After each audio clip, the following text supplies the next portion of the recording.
Hi, everybody. Welcome to FNS Wrestling Podcast, episode 315. Back down in the basement with my co-host and teenage son, Jack, to talk about another week of professional wrestling. We're going to have to go back in time and give our thoughts on AEW Redemption that happened in Montreal on Saturday. We'll talk about AEW Dynamite that followed, as we always do. We'll talk about some NXT, some news, some trivia, and there will be some discussion of WWE main roster, I think. We check out highlights and lowlights so we can talk about some of the notable things that happened there. Timestamps are available to move to whatever you would like.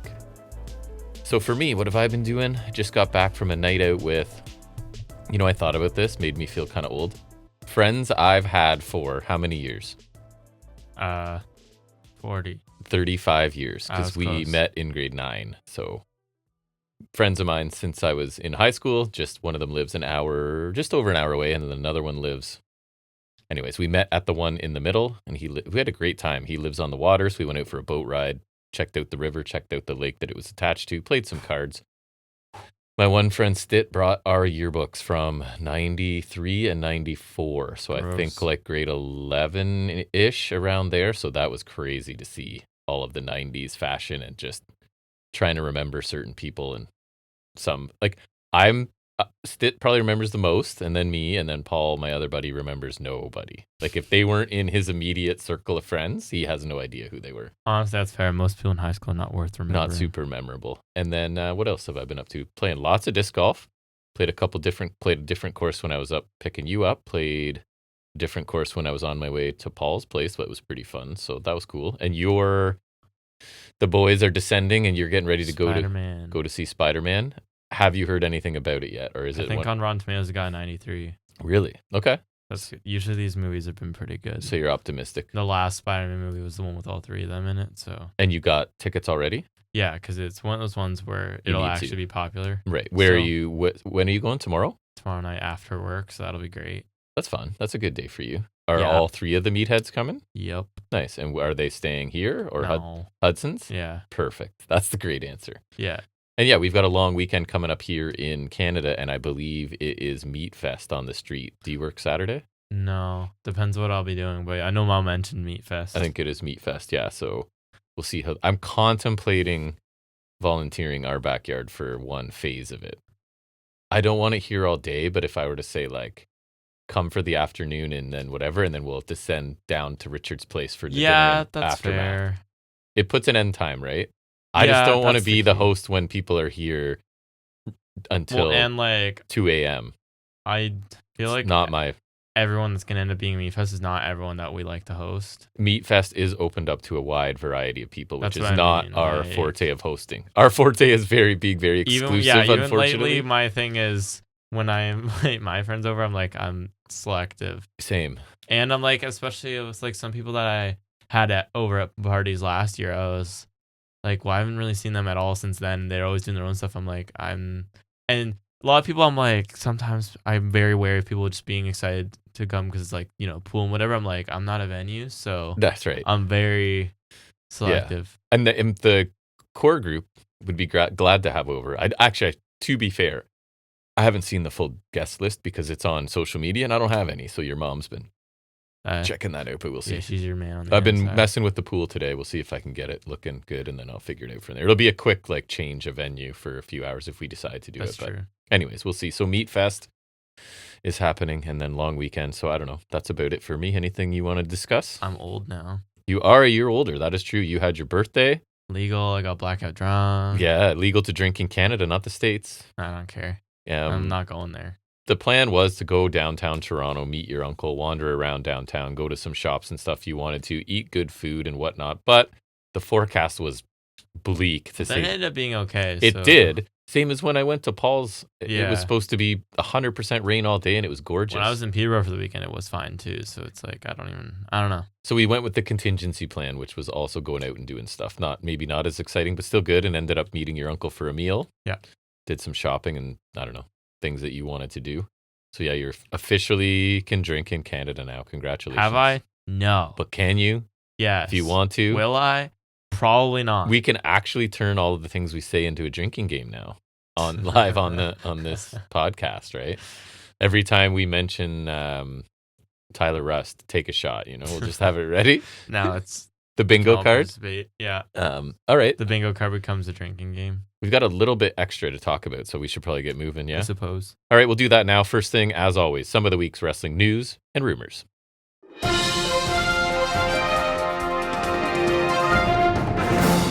First story I have, and you just watched it, was a potential worst segment of the year We're happened talking about it now. Okay. on Raw this week, eh? So, yeah, we're going to talk about notable stuff in the news because it's only things we saw. So, go ahead, talk about what you just witnessed before you came down here. I don't even know what to say about it. It was Danhausen, Joe Hendry in a singing quote-unquote concert. Oh, right. It was a concert. I've heard they're trying to remove it from the internet as best they can. They're not doing a good job because You found it pretty fast. I found it pretty fast on YouTube, and I was like worried it might be like a cut version, so I watched the version that's still on Netflix. So they're singing back Joe and Hendry forth. concert things are already pretty bad nowadays. There were a few early Danhausen's on. already pretty bad too. So combine that together. Danhausen doesn't sing, like it's not. And he's playing he's not singing. Keyboard, playing quote unquote. Playing, and the keyboard sounds like shit. Little people come out and dance. Little Danhausens come out. Cheerleaders. Clippers dancers come out. They just there was some. A noted racist comes out. There were some terrible attempts at rhymes early on, and then it just evolves into saying "I believe that you are cursed" over and over. Then Ryan Garcia, the racist, homophobic boxer who does Saudi boxing, who's claimed he's even said yeah, I'm KKK. Yep. Right. Mm-hmm. As you do. He came in for some reason and then hit Joe Hendry with the guitar, and then Judgment Day came in to beat them up. Poor JD McDonough. The crowd was in a stunned silence, basically. It's genuinely one of the worst things I've ever seen. It was awful. And it was on my birthday, which is not nice either. That's a present for you. Just the complete epitome of this company sucks, and this is why I don't watch this. Yeah. This is stupid. This is really bad. This isn't wrestling. This is bad. But we watched it so we can talk about it in the worst of next year. And now I can say I watched it, so I'm allowed to crap on it, even though I already seen clips. I knew it was gonna be terrible. It was.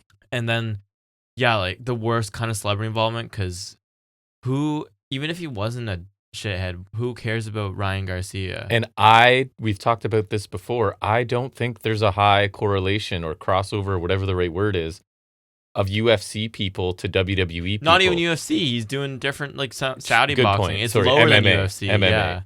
I don't think a lot of the people there know who he is. No, I only know who he is care from, about him, and I don't think a lot of boxing UFC people care about wrestling. I only know about him because of all the negative press and all the awful things he's done, and what a terrible person he apparently is. Yeah, that's the only reason I know who he is. So, right. So anyways. I don't know. It's so stupid. Yeah, it is. It's so dumb. Your turn. Lola Vice expected to get called up to SmackDown soon. I imagine that means the Underground match will be her swan song. Which she would need to lose then, right? Which she's never lost. So that's why it's going to be she finally loses one, now she's out. But I talk about it later, too. They love Kendall Gray. Yeah. So if anyone's going to do it, it'll be Kendall Gray. I was saying to you that she's headed to SmackDown because that's where Damian Priest is in there. I forgot that they were an item, yeah. So she doesn't really have a lot more to do in NXT, so that makes sense. And I'll springboard. I know who they can replace her with. Did you see who is entering free agency? Her contract with TNA is recently expired. Mara Shade? She may be still in talks with them, but she is. You want her to go back to NXT? I was just saying. It was just because it worked for the segue into my story. I was I don't think so my question is, where is she going to go? I don't think she's going anywhere. Right? She's re-signing with TNA, right? I don't think she's going anywhere.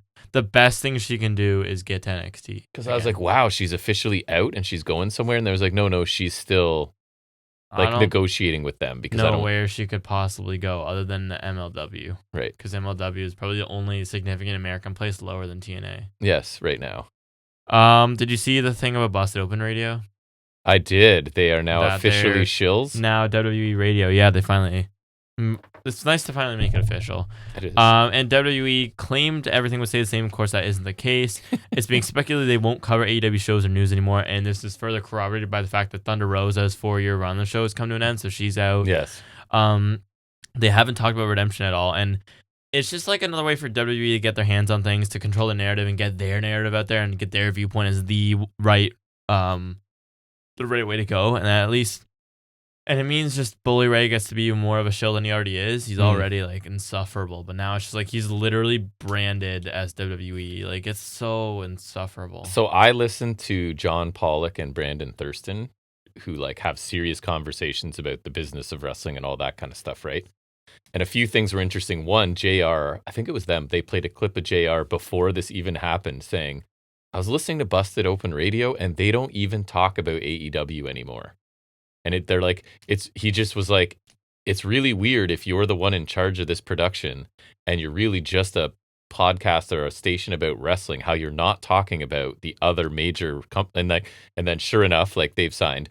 And the other thing they were talking about is how they're saying like their coverage won't change or whatever, which is exactly what they said about ESPN. John even played back the clip of them directly asking, like, so now that you're with ESPN, is that going to affect your coverage of WWE? And they're like, absolutely not. It's going to stay. And then remember that guy dared to give one of the PLEs a B- or something, even though that was probably generous. And then all of a sudden the grade stopped. And then that guy lost his job. Yeah. So, it's absolutely not the case that it's going to stay the same. And I saw like they do like the match of the week polls, and I think this past week it was like 3 WWE matches and 1 TNA match. I think because obviously TNA is exempt. Yes.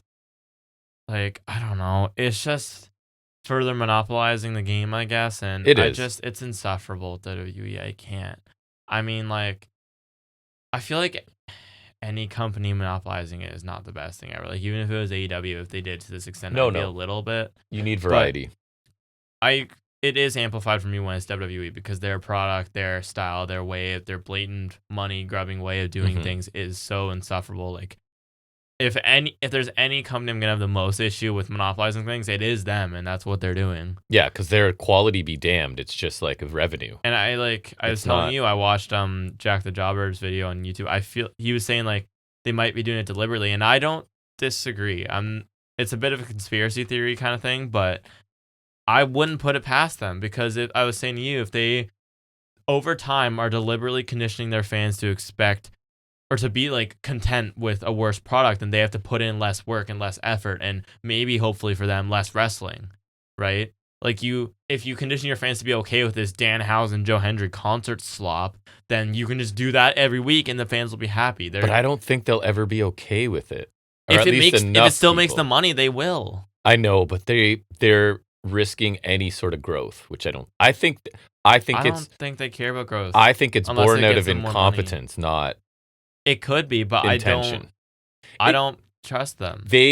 Maybe not even incompetence, do not care about wrestling or wrestling fans or anything about it. So as long as it's making money. That's why they're going to like deliberately give them crap because who cares? As long as it makes them money, which it still is. Deliberately give them crap's a bridge too far for me. But like give them crap because they don't care is definitely on the table, I think. It's just it's so terrible. It is and bad. They're trying to take over Mexico and I can't. All my news is related to them this week. My next one is there's a report that WWE has surprisingly, that's editorializing by me, no plans in place for the John Cena Classic tournament. Why? Because they don't care. They got the moment of announcing it. They got that little blip of social media attention for announcing it, right? Oh my God, it's John Cena and it's going to be him handpicking NXT and the NXT people can win and we even can if they vote don't win. So no confirmed start date. WWE reportedly remains undecided on key aspects of the tournament. Again, it's super on brand for them. They wanted the buzz. It's not happening. Just wanted the buzz of announcing it, right? And figure it out from there. They just want that moment and then figure out from there. No long-term planning. Yeah. Just like get a moment and then we'll find a way. Yeah, I mean, if they're still working it out, I give them till next year to do it. Like until the end of next year, they should do it. If not, then it's not happening. I can't really say I care if it happens. I think they have to have it happen in some form. I don't know. Maybe not. They just hope people forget. They have to do it sometime in 2027. Otherwise, it's just a farce. Mm-hmm.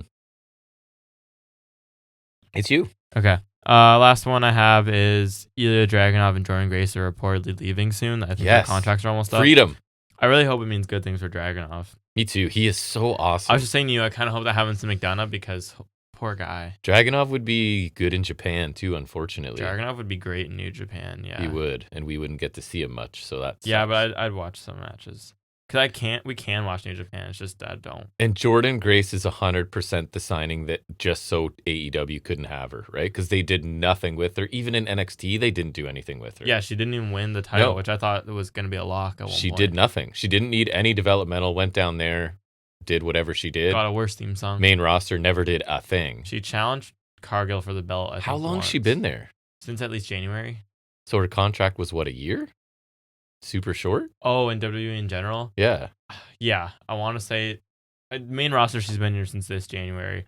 All time, sometime last year. I don't know. She'd be great in AEW if they decide to use her. Yeah, but I could see her just going back to TNA. Again, though, there's that. It's a WWE. But then offshoot. WWE doesn't have to pay her though, That's and true. TNA can use her better. And then they can bring her back when they really want to on TNA's dime. if they really wanted to, yeah. They can. That's the They could. crazy thing. Did you see the little Rusev clip? Yes. He was facing Javon Evans. Was that Raw? Probably. And Yeah. he lost to Javon Evans. OG cutter. And then he took the pin and then immediately I just saw he was injured. rolled out, stood up, walked off. I saw that it was because he got injured. Oh, is it? Yeah. He did not look happy. Yeah, but apparently his hand went numb at some point Yeah. during the match. So, because I saw that too, and then I read the article, and that's what they were saying. Hopefully he's all right then. Yeah, and I just think it's funny with him because he thought it was gonna be such a big deal going back, That's what I mean. and like even fans too, they're always like, "Oh, Tony fumbled Miro. Where's that now? Yeah. Where's the Triple H fumbled Rusev?" I don't think many AEW fans care to be like that. You know what? I don't know. Or maybe that's just me projecting because we're like that. Like, I don't care. You can hate AEW all you want. Yeah, it doesn't really and matter to also me. just because the anti-AEW narrative is so much more popular with the WWE fans, It right? is. But like Miro, at least I feel like he had highlights in his AEW run. He wasn't perfect, but like Redeemer Miro was cool. NXT Rusev was cool. Yeah, but like ages ago, or Rusev Day Was cool. before they crushed it, And then, yeah, he went somewhere else, so he could never be anything again. and they treated him decent in AEW For a bit. So then now they have to treat him worse in WWE Because he's not undeniable. So if you're not undeniable and you went and came back, you're not going to do much. That's what I mean, and that was one of the things in Jack's video too that he was saying is like no one's bigger than the Machine anymore. No. That was the thing with Cena too. Is Cena was the last time they, other than Roman, I guess they made like a really big star, but then he became too big and went to Hollywood, and so now they can't allow that to ever happen again. Right. And so like that's another thing with Punk is Punk's such a hypocrite. But They'll he's also, allow it like, to happen again if it's someone like Cena who is intensely loyal to them and is such a company guy. But even still, they won't allow them to get that big. Like Cody won't be that big because Cody's. I would argue he's not capable. They might try, but like Cody's equally loyal, but he's also not. I don't know. No one's bigger than them, so Rusev's definitely not. Rusev was never undeniable, especially in AEW, where he's not like a. Super, he's not. He's not a super pro wrestling. He's a cool mid card guy. He is, and that's it. And then he came back, and he never did anything since he came back last year. I was like, was Rusev ever even that good? I don't know. He's all right. There was a time where I enjoyed him. My last one, WWE again, Raw. I know I don't talk ratings anymore, except on the odd occasion like this. Raw sinks to one of the lowest cage match ratings as fans slam the show. So I don't know. I heard a lot of people hated the Summerslam going. I will say I don't know if Cage Match is one of those sites that skews towards hating WWE or not. I really don't know. But it was the SummerSlam Go Home show, and on Cage Match out of 10, care to guess what it got? 4. Wow, too high. Under 2.72. And so the report was saying Ryan Garcia, obviously not a draw. Yeah. There was a non-weigh-in a weigh-in where there was no weigh-in. Yeah, apparently. And also it's like, why did there have to be a weigh-in? And then stale bloodline stuff. Yeah, because Roman and Rollins and so all that junk. Raw not doing great, but anyways. Okay, we're going to get into talking about actual wrestling that happened, specifically. I thought you were talking about actual wrestling. You could stop it there. Amateur wrestling? No, I just mean like not WWE anymore. Wrestling, yeah. We're going to go back in time to was it Sunday? Yes. Sunday night where we watched. I didn't take notes, but I do have some thoughts on last week's AEW Redemption.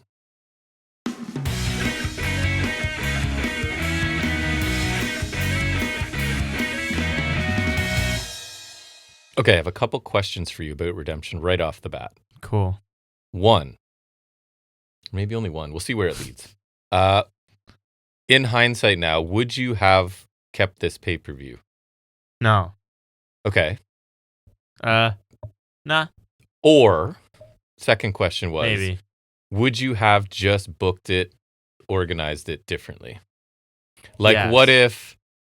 what if this was the Omega MJF instead of the main event we got? That's an improvement, No, I liked having more time with Omega as champion. I guess. So I that's the one thing where I'm sure some people disagree. I liked having Omega have some time as champion before this show. Yeah. Also because I'll say, not to spoil thoughts too much, I think the closing angle of this show is really good. It was. So I wouldn't change that. And honestly, I think, again, not to spoil thoughts, I thought Knight really delivered. This was not they added this pay-per-view kind of late, right? Yeah. Would I have picked someone bigger than Knight? Probably. And I don't know how much was super important on this show. Other than that angle, I mean, I guess A couple the title things. changes. Title changes, yeah. But anyways, let's get into it. So the venue, where was this? Montreal. The venue, I forget what it was called. But anyways, crowd was Mixed. And not through any fault of theirs necessarily. That's one concern I'll talk about right away is, again, in hindsight,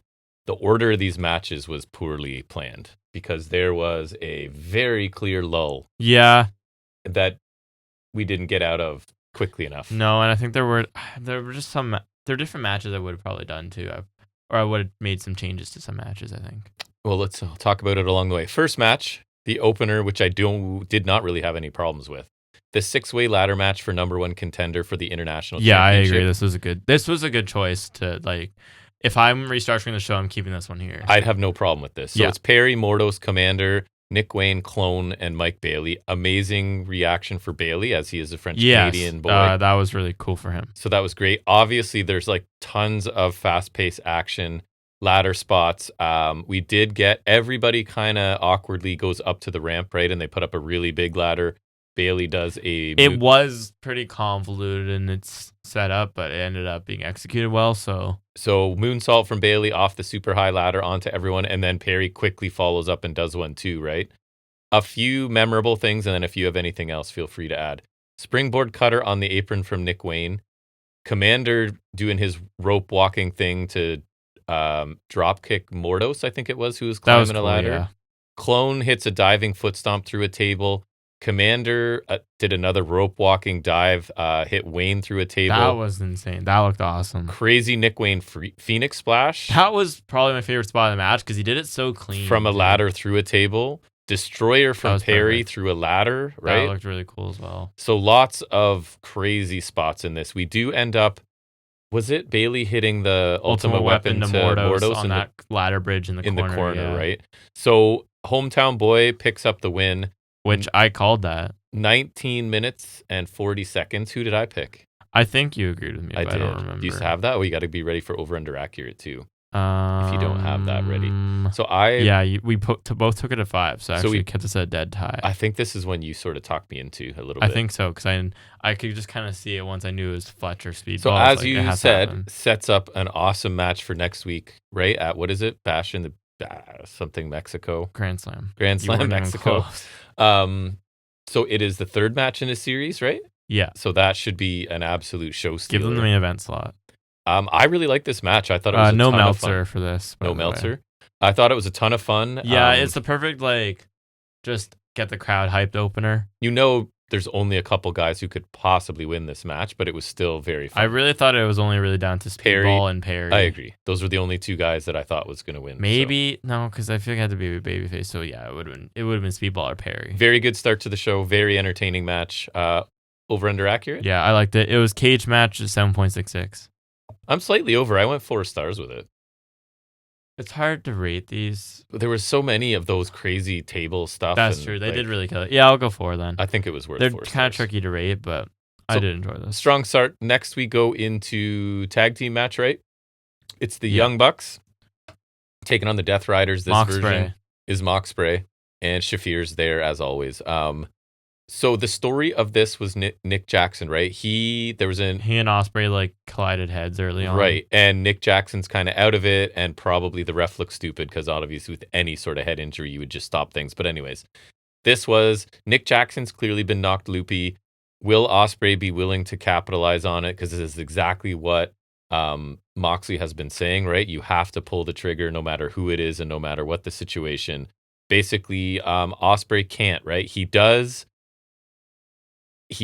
sort of battle with it a little bit, and he does hit Nick, but when it comes time to land the sort of death blow, he's not willing to, right? So meanwhile, he has to watch his partner sort of cheating and doing whatever he can.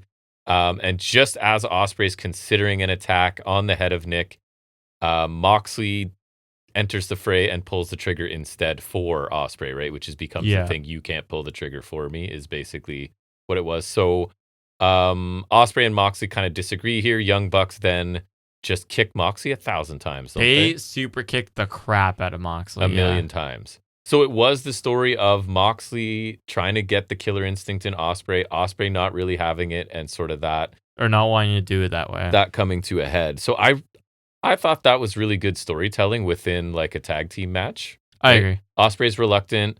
Especially for one with like, other than this story, there's not a ton of inherent stakes to this match. There isn't. Which I'm not like saying this match was bad as a result of that. It's just like without this story, there's nothing. So I'm glad they did a good job telling that story in the match. I agree. I picked the Bucks. You didn't, right? Yeah. This one shot my game pretty quick. I only took them. We both took a 4 on this though. So you got 4. I didn't. Over under accurate on this one? 7.63. What do you think?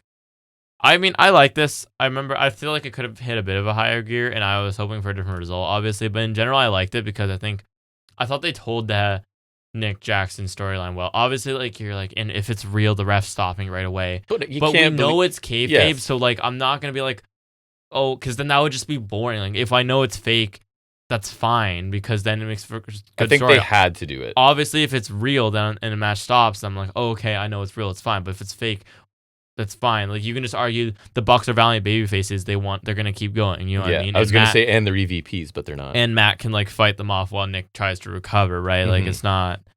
I had no issue with that. There's one sequence that people pointed out that bothered me slightly. Usually I don't care about the no selling accusations, but there's one thing where I think Nick took a 450 from Ospreay and then pretty much got up right after. I saw that clip too.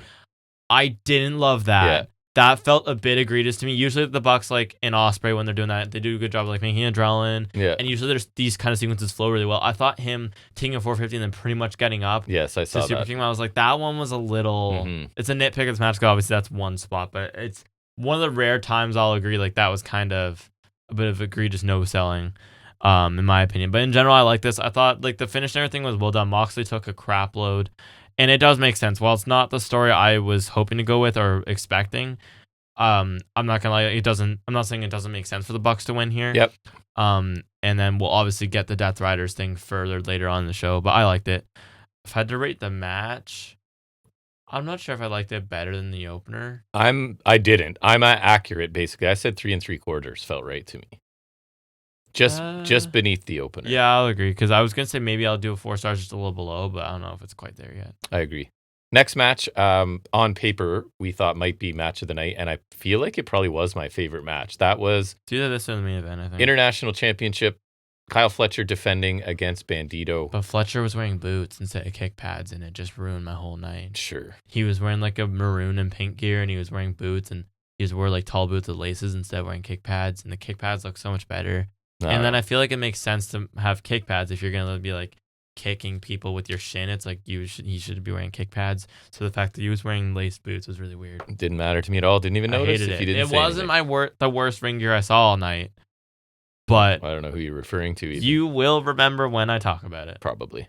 So Fletcher caught Bandito with a super kick mid-air upside down moonsault attempt from the Adam Cole ricochet spot. Bandito looked pretty cool, and then an apron power bomb that he like took out Cole with, right? Basically, we got a dragon suplex version of the 21. That was really cool. That was cool. And then Bandito hit a power bomb, and then like I know it's only a frog splash, but that frog splash to the floor looked insane. One of the more insane things I've seen in a while. Like just unbelievable impact. Yes. Then it's like a lot of brain busters from Fletcher, right? A lot of attacking the neck and stuff of Bandito. And one of them gets the win. Was it a corner one again? Yes, but he kind of missed it a bit. 26 minutes. Fletcher retains as we expected, right? Yeah. This was my favorite match on the show. It's one of my favorites. It was a below average pay-per-view for sure. Even still, I feel like there's a slightly higher gear these guys can hit. I think I said as well that if there were a better build and a real chance that Bandito could win, that would be enough for me to help a little bit, right? So, but I don't know. I just feel like given the guys involved, there's like they could make it. I feel like there's a slight bit more of the action we could have had. And the main event, this one almost went half an hour. The main event suffers even more from the whole like it's hard to get too invested when I know who's winning. This one to a lesser degree but I still thought like I love the style of each of these guys, obviously. Yeah, still a really good match. And Fletcher looks like he's just kicking the crap out of you. And then Bandito's awesome, resilient little burst. So I really liked it. Over under accurate? This one was an 8.85, I think. Is that the highest one so far? It is the highest one so far. I'm under. I went 4.25. I feel like with a bit of story and stuff, it's easily 4.5. You know what I mean? And then maybe like you're saying there's even better action possible between these agree. two. Like, maybe not more time, but just more time capitalized on. More attention. Not that this was like bad, like because I really like this, and I don't think there's ever going to be a bad Fletcher Bandito match if you run this back. It's just something about it felt slightly short to me. Yeah, I was expecting because like especially like you look at Bandito Takeshita last year, that just hit such a fever pitch. That was a better match than this. That was a way better match. This one's still really good. Don't get me wrong, and I'd probably go like, would you go? I went 4.25. Damn, that's what I was gonna say. I think I gave Takeshita Bandito 4 and 3. That one's at least like 4.5. Definitely higher than this. Yeah. We then go from my favorite match on the show. Definitely my least favorite match. To my least favorite. And my least favorite ring gear, because what the hell was Jay White wearing? Oh, right. He's wearing like and boots. white sweatpants and cowboy boots. Like he looked bad. What was it? I think it was James, one of our commenters, who said this to me. On Instagram, he was like, that he must have like lost his luggage or something because it looked like, unprofessional. There's no way. I know. That's his ring gear. I forgot that's what you were going to complain about. Like it looked terrible. I hate it. I was complaining about like, oh, he better not wear the baggy pants he's been wearing on since in his return matches, and he somehow found a way to make it worse. Like, there's no way he planned to like wear this. I'm like, okay, sure, it's like kind of a no DQ match. Maybe you were going Street Fight gear. But like that can't be that. And it's not. You can't even say you wore white because there was blood. There was no blood in this match. You're the AEW historian. Has there been a worse pay-per-view AEW match than this? Yeah. Which the one? one that comes to mind is that one where Matt Hardy gets concussed on the ground. Okay. That one probably comes to mind. This was. I feel like there's bad. been worse Jericho matches for sure. The fact that Jericho wasn't the worst match on the show and it was actually a pretty solid match. Yeah. Is agree. Mind-boggling to me. I will say this to you. I don't remember a worse. Oh, Moxley Copeland last year. I did hate that. I remember. That's probably the most recent, like, close to bad AEW pay-per-view match I can remember. Because, like, Mox Copeland aside, I can't remember an AEW pay-per-view match in recent memory that's like this. This sucked the energy out of this crowd, and it stayed gone for a couple matches after this, too. And so, full disclosure, we'll just come out and say it. This was the first time we had my girlfriend watch wrestling with me. Yes. Like an actual show. And you know what? To her credit, she really tried. She did. And she asked meaningful questions. She did. And she wasn't really on her phone. She was knitting, but she doesn't look at the knitting while she's knitting. I remember I told her to like she bring her great. MacBook down because I was like, oh, you can play Roblox and like have this as a second. She did.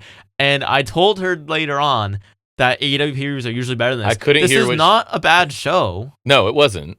But by AEW standards, that is a factor in the grading. On the AEW curve, this was not a good show. No. In the wider scope of wrestling shows, this is not bad because you look at what WWE is giving me, and I'll watch this every week. And it started out very solid. But I felt so bad for having her there because this match was boring. It was really boring. And she's heard me yap about Switchblade a million times over, so she knows how excited I was to have him back. And this was like his first big match back, and this sucked. So it was like, hold on.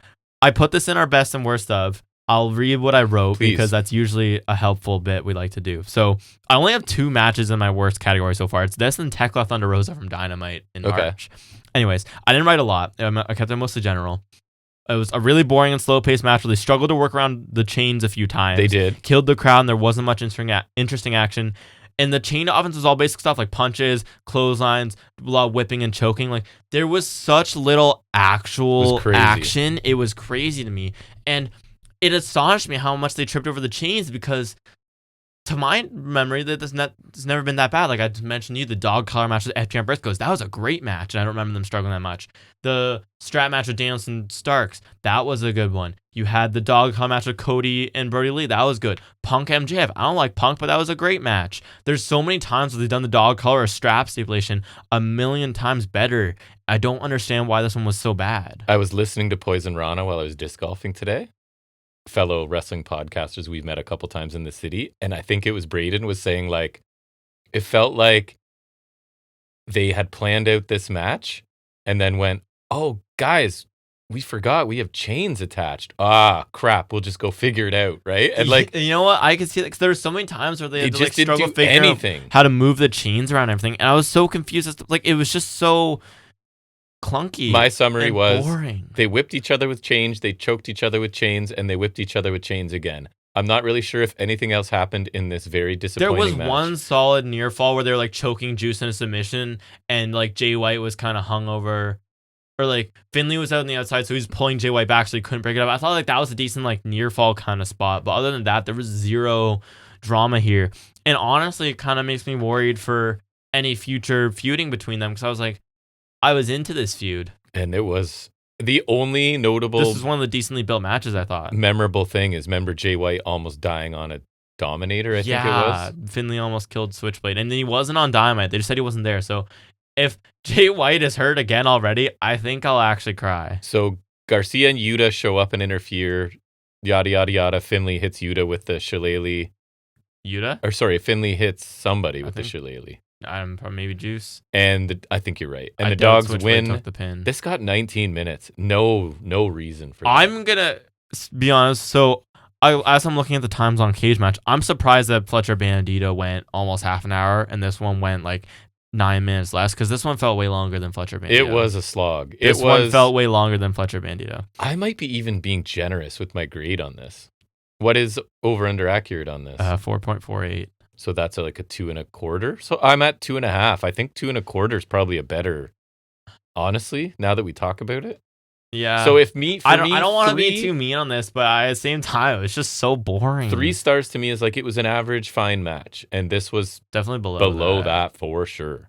I feel like 2.5 is at least. So I'll stay 2.5 just because it's what I already wrote. And I factored it into my math for the overall. So I'll leave it there. If you want to go lower, you can. Yeah, I'll go 2.25. It was not good. No. So then, unfortunately, Shida and Maya World have to try and follow that, and the crowd is kind of dead. And their match, like we just saw Maya World have a great match with Mercedes. That was a great match. That's probably my favorite women's match of the year so far. So I think what we learned here is Shida is not Monet. Right? And I don't really mind Shida. I don't quite get the heel thing she's on, and maybe that's part of the problem here. It's just like, she's heel now and she talks a little bit now, but there's really no, I don't know how believable it is. You know what I mean? Like they're trying something different with her, which I like. But so Sheeta's targeting Maya World's knee for part of this. At one point, Maya World hits, I think, 3 Shining Wizards that almost get her the win, but Sheeta rolls out of the ring. And then Sheeta with a bunch of vicious knee strikes. But Maya World makes it to the ropes, and Sheeta's getting very frustrated. And then this was where you started to be like, there were some anticlimactic finishes. Because Maya World just, like, I think Sheeta's frustrated or whatever, and Maya World just grabs her and hits her bridging suplex, and it's over. After 16 minutes. Or is this one of the roll-up finish ones? I don't remember. No, this was her, she hit that suplex and bridge. Just kind of like, not out of nowhere, but like it just didn't feel like it was in the flow of the match. I agree. There were a couple finishes on the show where I was like, yeah, it didn't. That's a good way to put it. It didn't feel like it was in flow with what's happening. Yeah, right? like I get she's gonna win with her finisher. Like I do understand the concept of winning a match with your finisher. It was just like, oh, that's where she hit it and it worked. Yeah, usually there's some sort of build up or some sort of flow to it in some form or fashion. So this to me was the like ultimate. This was okay. Yeah, I'm happy with the result. Because I'm yes, all me for too. like I didn't predict it, but it was one of the ones I where I did, was like, right? I was fine with being wrong. Yeah, I think you did. So I'm all for you have a young Yeah. talent that's hot right now. And You get 1 point for that one. Sweet. And I think we both. I don't think either of us took the dogs. We no, did I not. did not. So I'm not perfect in my. It's No. been 2 pay-per-views since I made a mistake. So yeah, I'm fine with mid-card title going to a new person that's hot and is having a good run. No, I think this makes all the sense in the world. If we weren't going to give her the Owen, which I think is totally reasonable not to give her the Owen. Yep. I think would have been, we said back then, it would have been really cool if It they gave would her the have been. Owen, but it's totally reasonable to not. I get Monet is like the biggest possible person you could have in the all-in match. Like, makes sense. It's fine. This is the next best thing to do for Maya. I think so, too. So I'm happy they went through with this. And Sheeta's just not a super convincing heel, so I struggled to care a lot, and then the action wasn't good enough to overcome. No, You know the what I action mean? definitely disappointed me in this one. I would say it's definitely better than the last match, but that really doesn't say a ton because, again, what was that match? Over under accurate on this? 5.47. So I am over. I went 3 stars. Like, to me, this is the Yeah, I was gonna say 3.25 at most, but I'll go 3 because this is textbook like average match. I know this show wasn't as good as usual because I remember being on my phone more than usual. You were for sure, and I don't really blame you either. Next match, we get Cage and Copeland defending the tag titles against the Death Riders, which is Pac and Claudio in this case. Yes, Right? So another match that like there's no chance. right. So the crowd was trying to gain some energy back here, but that doesn't help when these all feel like every match here feels like it could have been like a TV main event, but not really a pay-per-view banger. You know what I mean? I think like the first 3 matches felt appropriate. And then we went off a cliff, and then we, like, we'll get to the main event. I'll wait. So Christian hot tag early. The heels eventually get control of him, so then Copeland gets to do the same thing. Lots of back and forth action. A pretty good-looking pop-up spear, right? Champions retain, as we all knew. This one got 18 minutes. So I thought like obviously a good tag team match because these are 4 super talented guys who've been around forever. But like you said, the result was never in doubt. It never kicked into that extra gear because you're never going to have a convincing near fall. And I've started to realize, right? Like when you can't give me convincing near falls, no matter what, that puts a ceiling on your match for me. I want to believe that like, oh my God, even though I didn't think so. I feel like we said that at least with some Dynamite matches. I'm like, they still got me, even though I know. Right. Yes. Like, I want that. Here's a good example recently, Commander Fletcher. Right. Commander was never winning the match, but there were a couple there were a couple of points where like because he had that crazy near fall to destroy. I'm like, okay. And you just get into it so much. And sometimes there's been Dynamite matches, I can't think of a specific one here, where like the near falls are so good, you have me convinced that, hey, maybe you're gonna surprise me. And maybe on a TV show, I think it's more likely, less likely. I don't know. But I didn't feel like it was happening in this match. So I don't know if it's more or less likely either, but like kind of, I don't know. I get what you're saying. Didn't this feel like a TV main event to you? This would be on Dynamite. I wouldn't even put this as a TV main event. Like. I'd say it's like a TV opener. So I like the match. I'd say it's better than the match they had with the Death Rider Young Boys, but that's not much of a compliment. No. Over under accurate on this? That's 6.45 from Cage Match. So I went over. I went 3.5. I said I liked it, but I really didn't leave an impression for me, so I'll go 3.25. I feel like that's reasonable for each. Then we get into one that kind of over-delivered, I think, for both of us, as you've hinted at already on this sort of discussion. The Painmaker. I almost said Jericho. That would have been a costly mistake. It's so funny because at one point, middle-aged man cosplaying I don't know what. Not a half-baked clown, I guess. I don't know. I don't know what it is. Like, at some point later, I referred to him as Jericho, and my girlfriend didn't know who, because they just referred to him as Painmaker the whole time. Yes. And this was the one time where she stopped watching because it was so bloody. She did. She wasn't a fan of the gore. No, she was not. So it's Ciampa. I can't show her Hangman Swerve ever. No. It's Ciampa and Jericho, and just like really quickly, chairs, tables, extended fire extinguisher, sand, hockey pucks with tacks on it, I think. That was kind of neat. A plushie that Ciampa takes out. Canadians. The mascot? Yuppie, the mascot, yes. Hockey. He also wore a Bruins jersey. Thumbtack, sandpaper. There was blood in only this match? I think Which is crazy for AEW too. Unless there's more. No, there's not more athletic commission stuff. Barbed wire bats and tables, a mirror spot that looked kind of cool, and we got mist as well. So lots of, you can just imagine all of these things being used throughout. Jericho does pick up the win here, which I don't think I picked, right? You did. I think you did. Oh, I actually got one up on you. Nice. I took 7 on this, so that was actually good for me. What did I lose? 3. Okay, that's not It's bad. not too terrible. So Jericho picks up the win. I think it was Ciampa introduced a knee pad that had tacks on it. He ended up using it for the Judas effect. Put it on his elbow for the Judas effect, and then got the drill out that has been teased in this feud. Yeah, I didn't love the drill finish just because it was like there's You're drilling a guy's skull. Yeah, it's weird. So Ciampa gives up. It went 23 minutes, and I already said it over-delivered for me. It was just, I was ready for a different feel on this show, and this was definitely, honestly, I'd say this is pretty solid. This was way better than the matches that sort of, well, not way better. When Jericho's having a better match than like Jay White, I'm concerned. Way better match. Yeah, that's crazy. Nothing amazing or innovative, but I thought there was some it was like, obviously, there's people who are fine with the wrestling gore. I thought there was like an appropriate amount of violence. I thought there were some cool spots. The fairy tale ending off the apron was a really good spot. And the barbed wire table was also used really well. And Jericho had a tack stuck perfectly in his forehead that we could keep seeing. And there was glass in their backs and stuff. There's glass. I thought there was some good violence in this one. Yeah, it held my attention. Over under accurate? 7.58. 7.58. So I'm right around there. I was torn.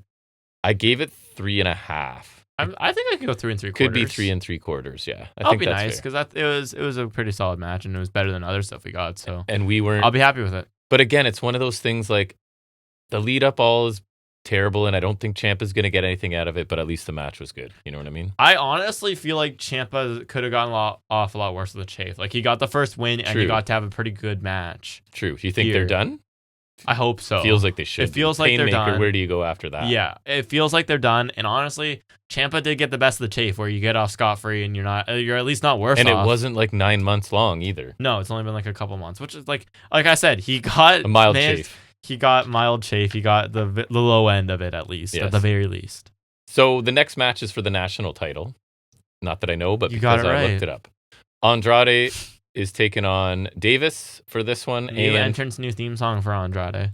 Oh, yeah, that's right. I immediately assumed they weren't getting a ton of time because it was immediate back elbow. What's it called now? I don't know. Andrade's back. He hits it as soon as the bell rings. So it kind of felt like they knew they were just going to have to It's actually a minute longer than the next match, so. True.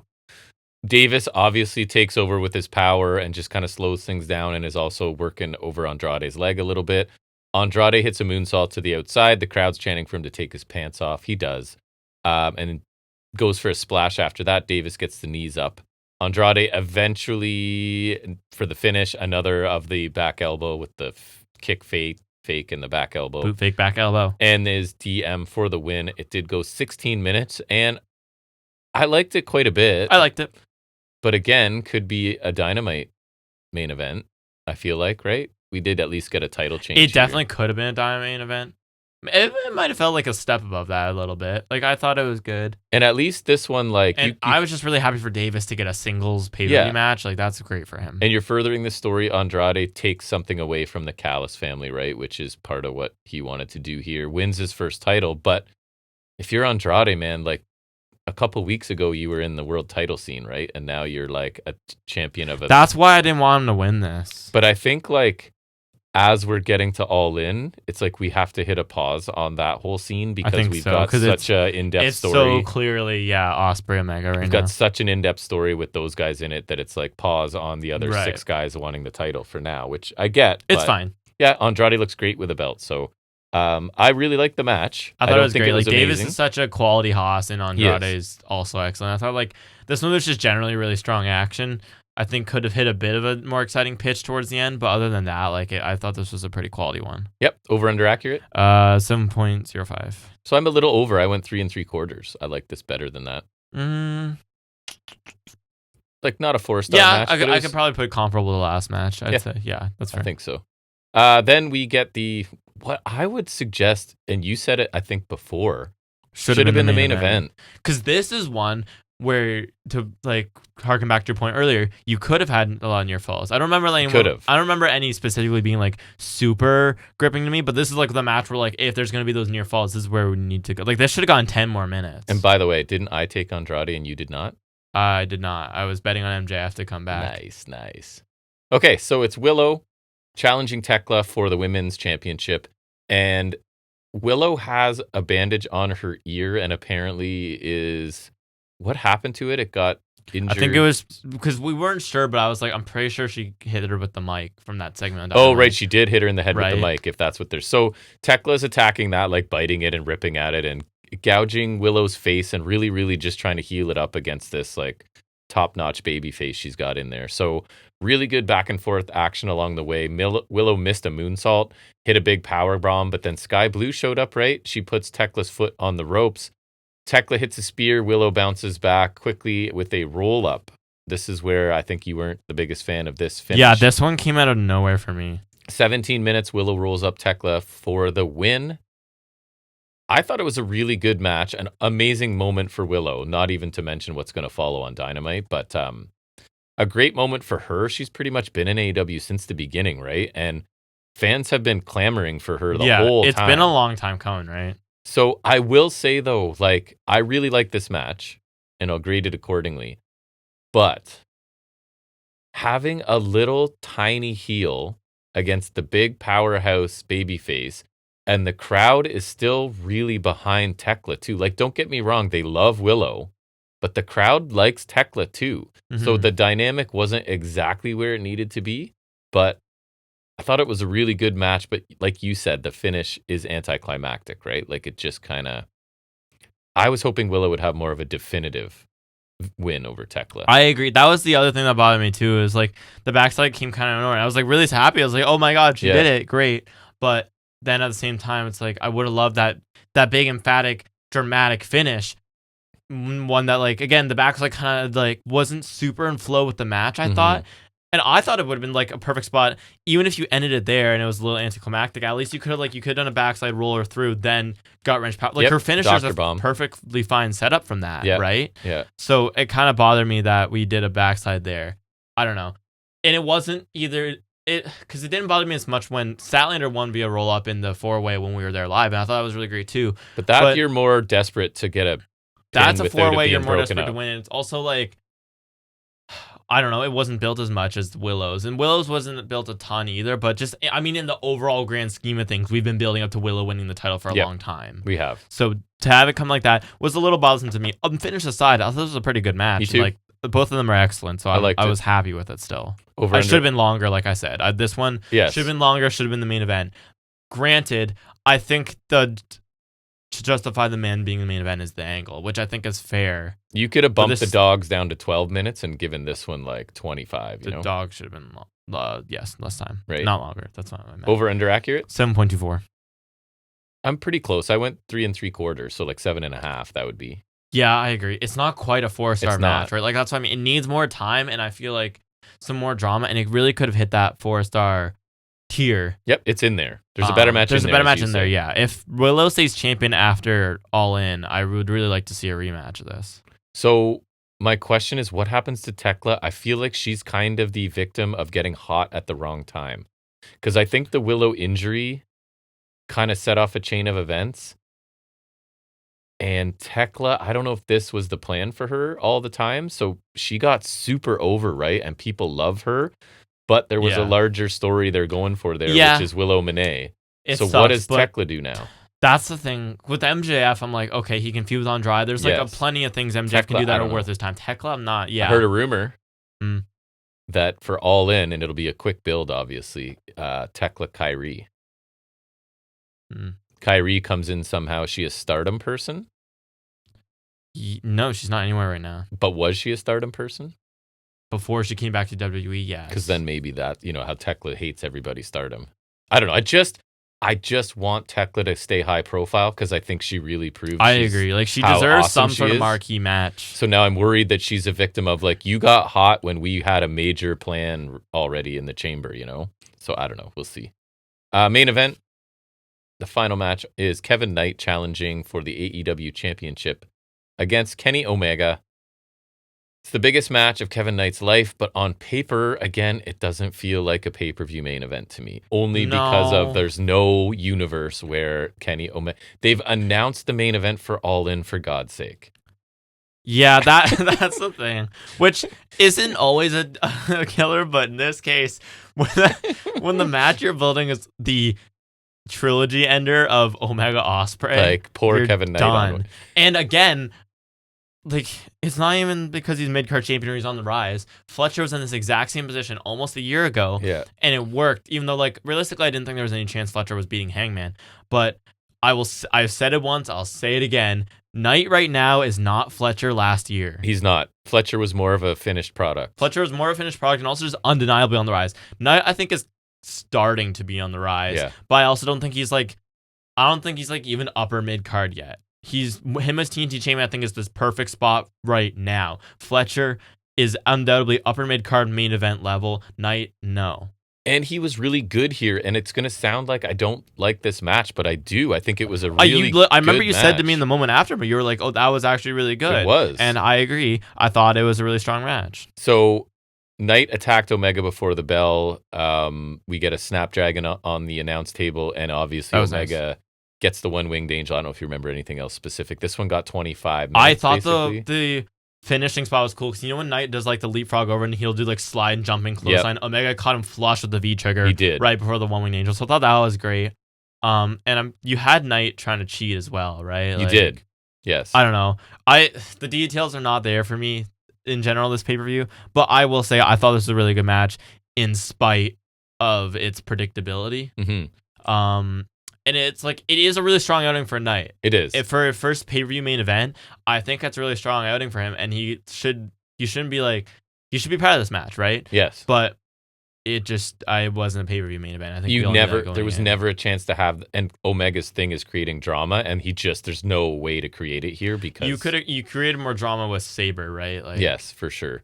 Still, I thought it was an excellent match. Over under accurate for this? 8.4. So I'm a bit under. I went 4 stars. I thought it was a 4-star match, which means I agree. I thought Fletcher Bandito was the best match on the show, with this one kind of following behind, and the six-man ladder match. I agree. Those are definitely the 3 best being ones. the other one. So a below average pay-per-view for AEW for sure. I question the order of the matches. They kind of put 3 low energy ones. Not obviously they don't know going in, right? But like maybe switching the order of the matches could have helped a little bit because there was just a really big lull. Yeah. I don't know how I would have switched around. Maybe you could have switched the Dogs and the Fletcher Bandito match because then you would have the first 2 matches, which are pretty entertaining. Then if the Dud match, then a really good match, then a really good match, then 2 then and then that helps it a bit. It does. Or you switch the Jericho Ciampa with maybe the TBS title match, so it follows right after the no holds barred falls the dog match. Like I don't know. So as presented, I don't know. We got a really soft middle portion in a very predictable main event. Yeah, the last time I remember us being this disappointed with an AEW show was probably World's End, the first one. And still, 3 matches that earn 4 stars or higher. Yeah, there's still couple good more stuff in here, just under 4 stars. Sorry, did we talk about the post match angle? We will get to it. Okay. Yeah, I guess we should do that. Well, let's give our grades and then we'll go back because we're going to talk about that for a while. I feel like. Okay, that's fair. So I did the math. I want you. Yeah, you go first because I'd never do the math for this. First of all, my gut just said this is a B- show. Yeah, because and then the math I did, and it was 72%, which is a Canadian B-. So I'm like, it's kind of tricky because you have to rate on the AEW curve, right? I think for an AEW standard, it would. Like, if I'm comparing it to other AEW shows, I'd probably say lower, but on the general curve of if WWE put out shows, a PLE with 3 4-star matches, we'd be like, this is their best pay-per-view in 4 years. Yeah, for AEW, I'll agree with you because there are still some good things here, and it's not like I can't go see. I enjoyed myself. No. Like, there was a middle whatever hour where I was not enjoying myself, but like parts of it were really good. I can't say. I feel like C is too mean. I agree. It's not a C show. Yeah. I know what a C show feels like. This wasn't it. Yeah. Okay. So we'll continue on talking about AEW product, but we'll shift gears into their Wednesday night offering following the pay-per-view, and that is looking at AEW Dynamite.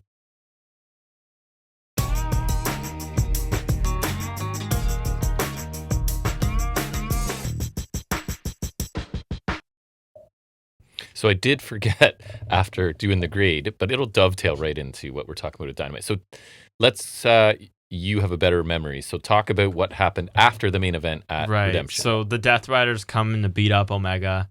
They're beating him up. yada yada yada for like a decent little bit there. They put the chair on his neck like they did to Ospreay. They're gonna stomp him. Ospreay runs down. He don't want to do it. I really like this part.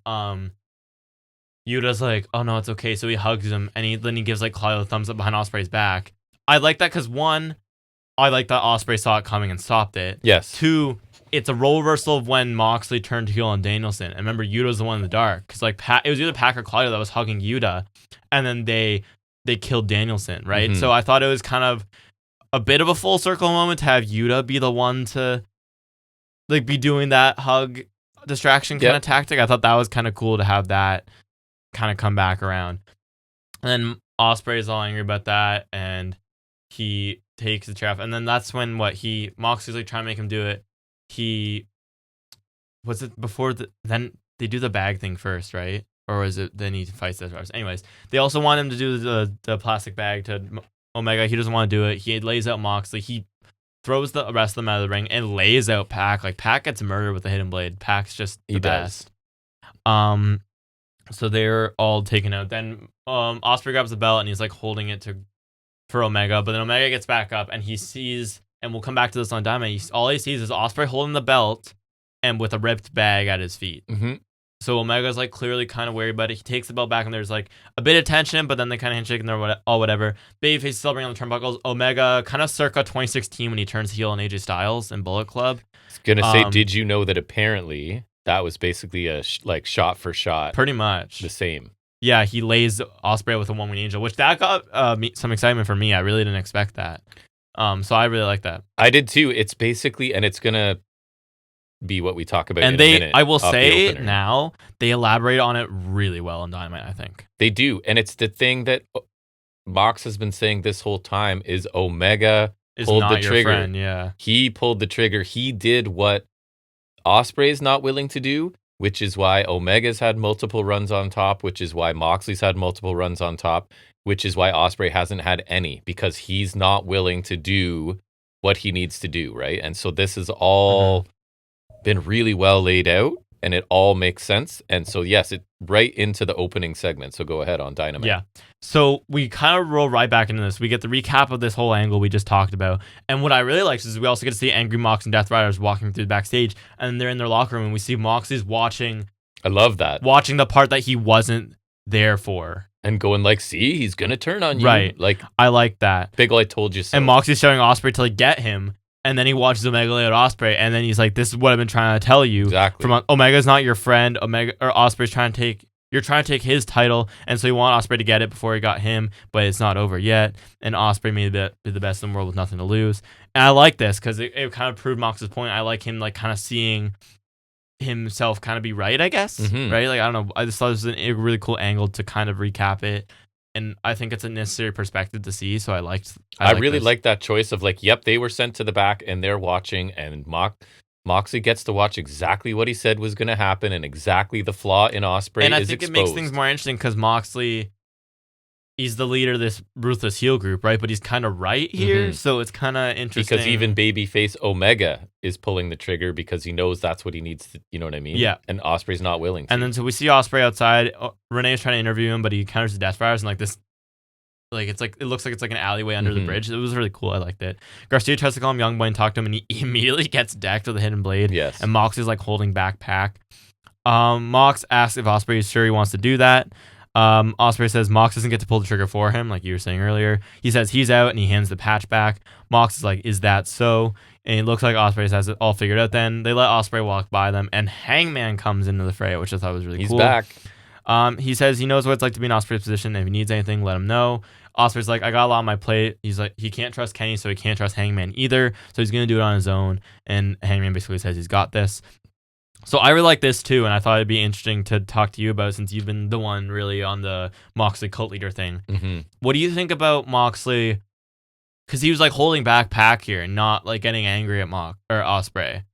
And so I thought that was interesting because he's like, I think him holding back Pac there is really telling because he's allowing Ospreay to just walk out, not opposing him, because I think deep down he's maybe trying to keep Ospreay hooked somehow or trying to hook him again. Because Yes. If he goes out right and gets like angry and opposes Ospreay, they become like they butt heads a lot and they'll become bitter enemies again. But if he just lets Ospreay walk his own path, there's a chance he can get him to walk back. You know what I mean? And also, I think he knows that let Ospreay go and reflect, and he's going to reflect and realize Moxley's right. Like, that is the flaw in Ospreay's game.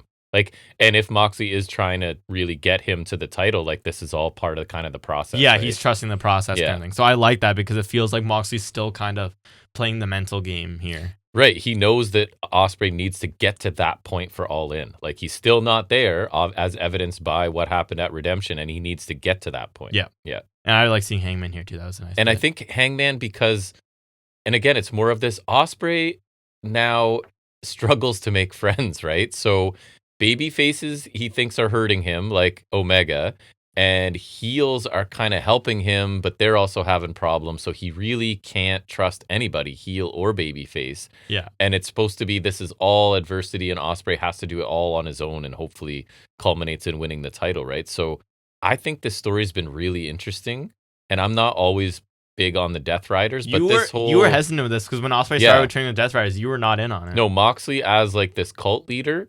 And it hasn't been totally predictable the whole way either. Like, no, because at least not the pacing of it. No, the pacing of it, and even just like the direction. Like, I didn't think Redemption was going to go the way it did, which Right. I liked because it keeps me guessing. So I thought this was and a it really keeps you thinking. Cool opening we needed after the finish of Redemption. Really excellent way to like pick that angle back up right away, right? And I then thought so, we'll circle back around by the end of the show. Yep. But opening match is Andrade defending the national title against two of the guys from the ladder match, Nick Wayne and Jackson Perry. Is that not problematic? What do you mean? The two guys that didn't win a match for a shot at this title. But Andrade is fighting champion, I imagine. Yeah. Hey, by the end of the match, I won't be complaining. Agree.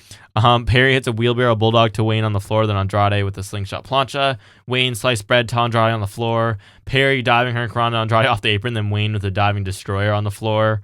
Wayne hits the Prodigy Plex to Andrade, which is basically like his fisherman suplex kind of finisher, I think. 2 count, but Perry breaks the pin. Andrade chops both guys hard, then eats a double super kick from Wayne and Perry. Then he comes back with a double close, and they're all down. Do you remember to charge it? Yeah, it's plugged in. Okay.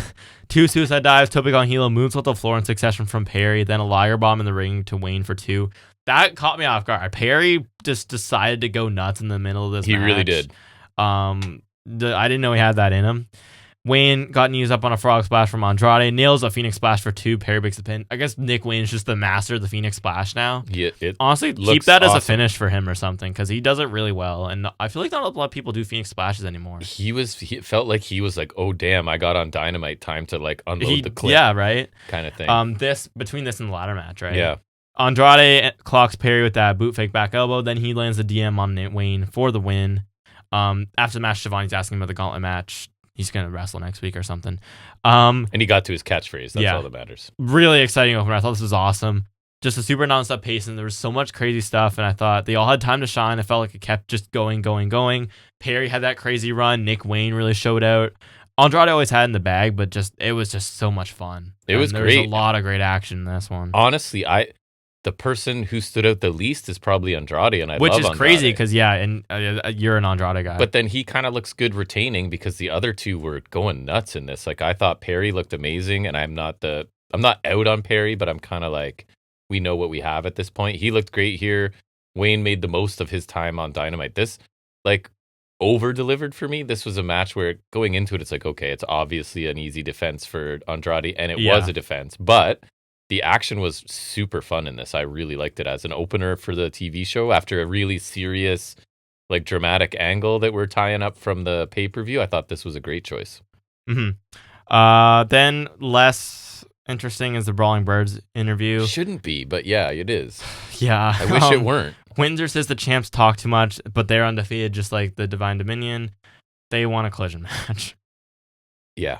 They said a lot more than I noted. It's just hard to keep up. So obviously it's Brawling Birds and Divine Dominion at All In, right? So I want to care about this because I think the match could be good. And like I said, like, Divine Dominion are the perfect monster heel team, and we just need to, and you were right, you were like, I think it's the Brawling Birds. And it is, but they haven't. And it makes sense because London. But they haven't invested enough time. I agree. That was my main complaint, is that I absolutely think Brawling Birds as a challenge for Wembley makes sense given their heritage and just like they're a fun team to watch, but they need to actually be deserving.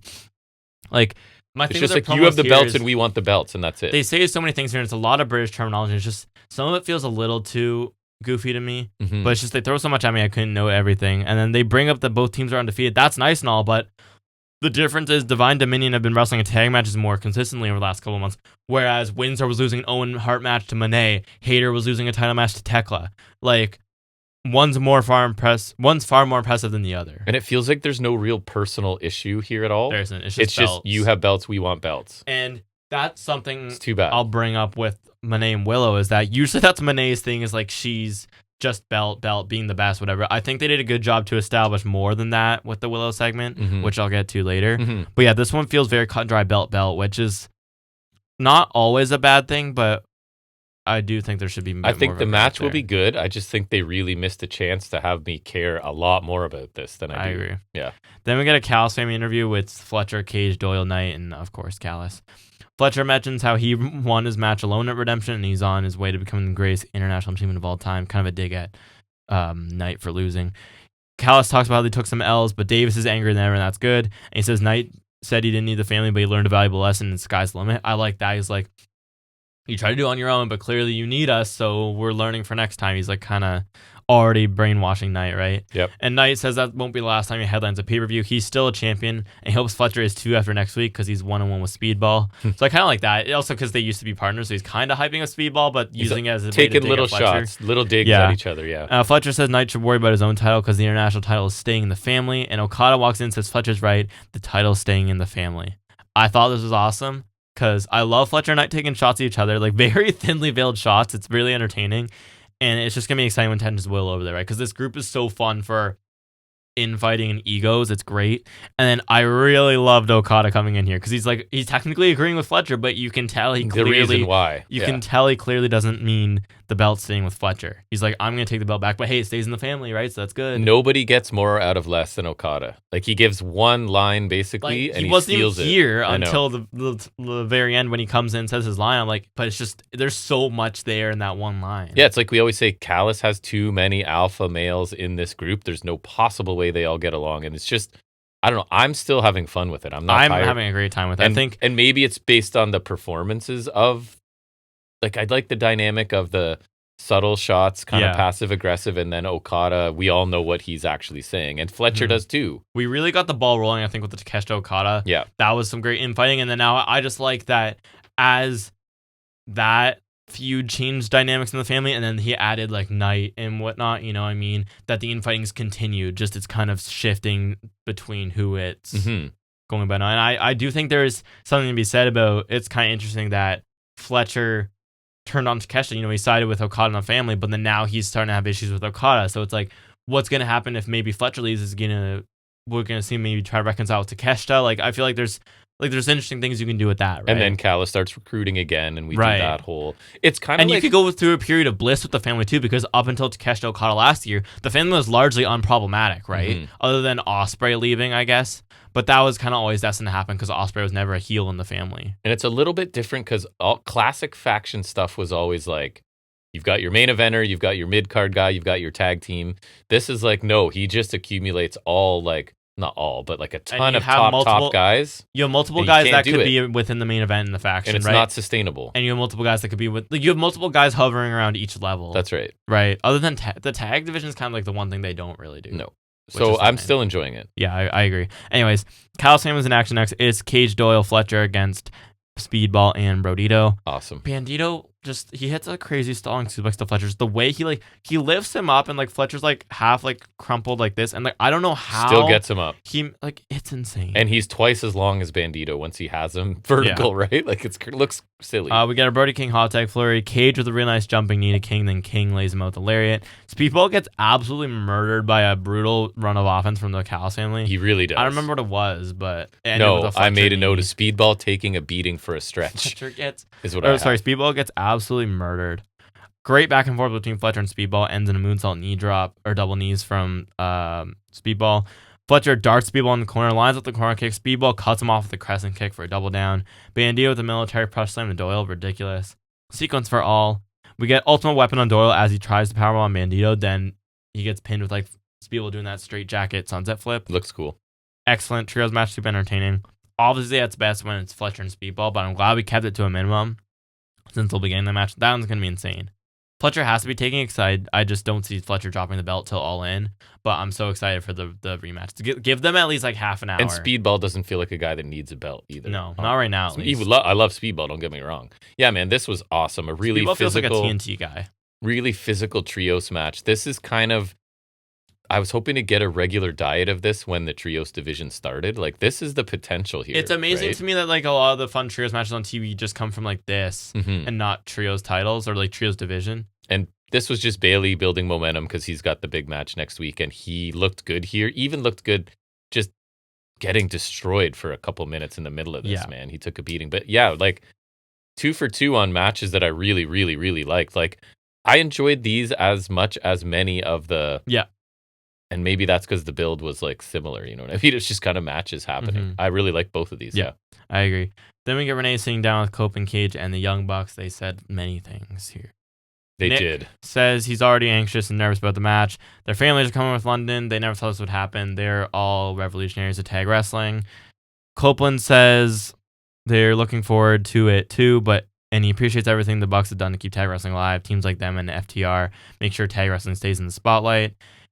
Christian says they didn't come back to do a greatest hits tour. They came back to prove they're the best of this generation and theirs. And it's good to know the Bucks' wives are coming.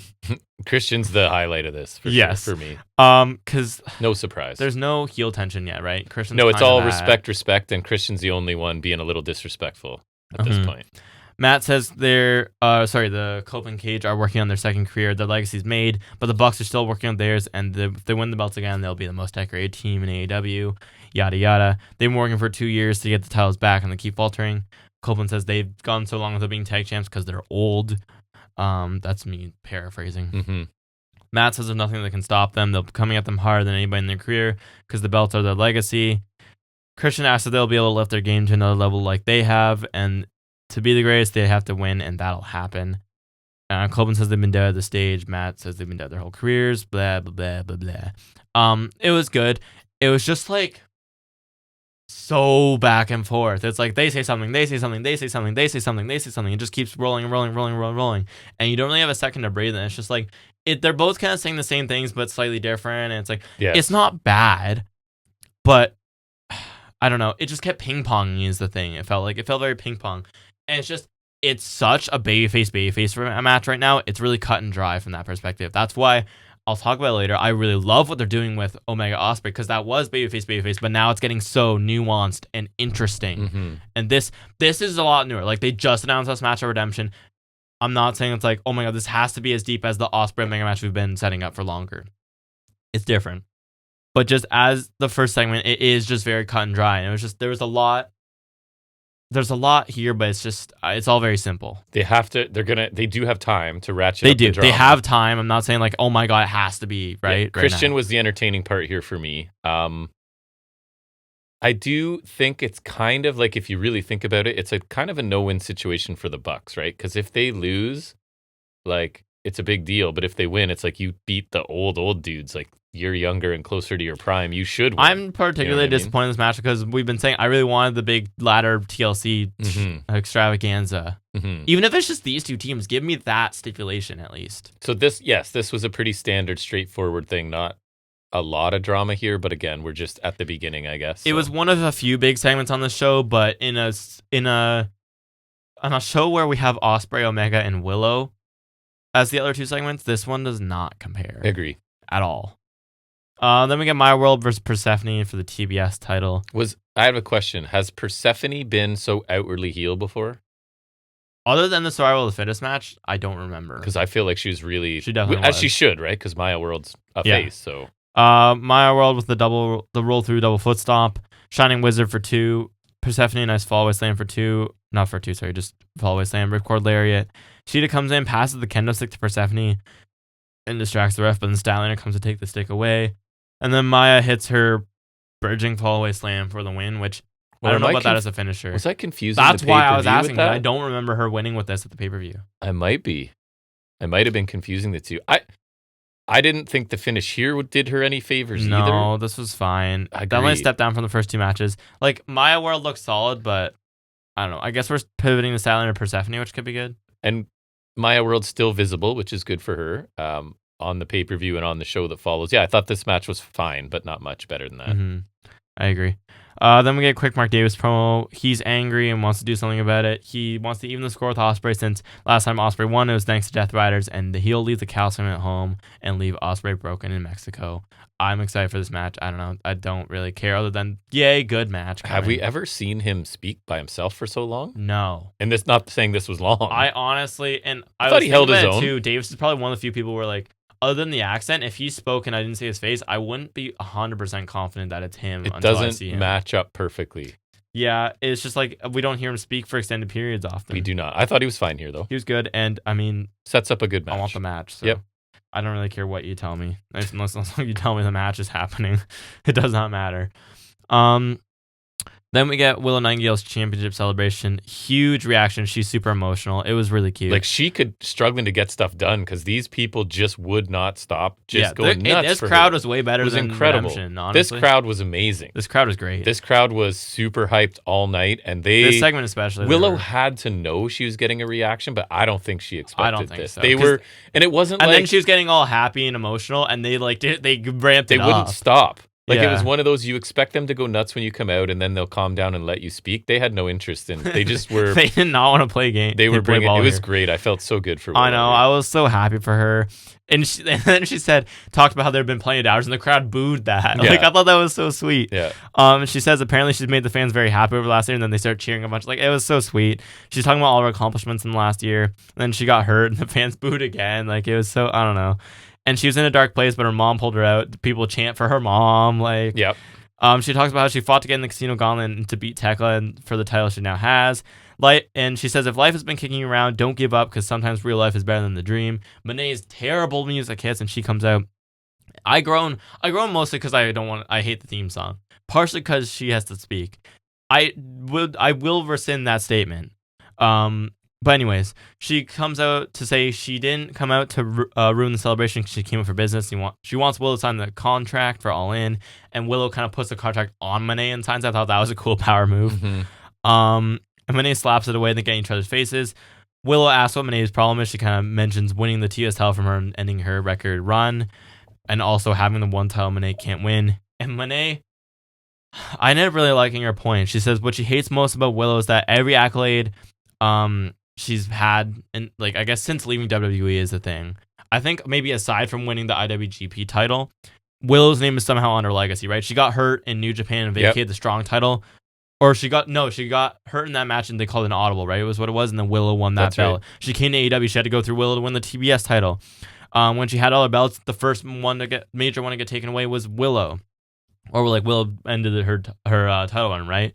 And then Willow now has the belt she's destined to hold. She says that All In, she'll finally end Willow's fairy tale because Willow would be nothing without her. And the people cheer Willow because she's across the ring from Moné. She made Willow, elevated her, and gave her the greatest moment of her career. And at All In, she'll take the title and take her smile. Willow dares her, then the Divine Dominion come in. They beat up Willow, double chokeslam, Brawling Birds chase them off. So I don't know about you. I thought this was great. Obviously, the part with just Willow was awesome. Mm-hmm. It was super sweet seeing her happy and emotional. I was just really happy for her. And she's so damn charming. What a great moment. You said that in the moment, and I couldn't agree more. Just how can you hate her? How can you not be happy for her here? She really deserved this, so I'm glad she got the title win and such a nice moment here. And I actually thought this was Moné's best promo in a while. Because it felt different. It was specific and That's pointed. Exactly and not it. The same generic She had crap. a unique gripe with Willow. I like that she made the point that all of her major accolades post WWE, Willow's been there in some form or fashion. And now she holds the one accolade that she wants the most. And I like that because obviously Moné's like, with the nature of her character, she wants the belt. She wants to be the best. She has basically the same basic desire that Brawling Birds want with the tag titles. Mm-hmm. But there's something more to this because they've got so much history now, which is why I'm glad they went with this instead of Moné Tekla. It makes so much more sense that like it makes this more about more than just the title for Moné, right? It's personal, which is I like that. I it. really like that. And so I think this was Moné's best promo in a while because that was our thing, was like she came back and won and threw out the Owen, and even after winning it, she was just doing the same promos over and over. I'm like, she comes back and just does the same shtick. And this is a clear direction. And it's instead of her just going, I'm the best, it's like, I want to take everything from you because you've always been ruining my accolades. So much better. Yes. And you know the match is going to be awesome. So now it's like, it feels like we have a chance for an actually good build here. So if it's like, this match has a 4.25 ceiling for me, but if they have an awesome story, it can go up another quarter or half. That was my thing last year, was the last year match was Monet and Storm. I knew the match was going to be good, and the match was good, but the build sucked because both of them were stupid over the top characters I didn't like. I thought this was super helpful, and I'm the same, like, oh my God, Monet not just doing the same damn thing she's done for a decade now. She actually had somebody direct a promo at, and maybe it's not all her fault. Maybe it's the writing of the women's division. But they had something good to write with here, right? She needs something to latch on to. They just need to keep this momentum. Instead of I'm better than everybody and I win belts, she now has a personal connection here. They just need to maintain this level because this was an excellent start to their feud. I agree. Then we get Moxley Commander for the Continental title because open challenges, I guess. Another guy who lost the ladder match.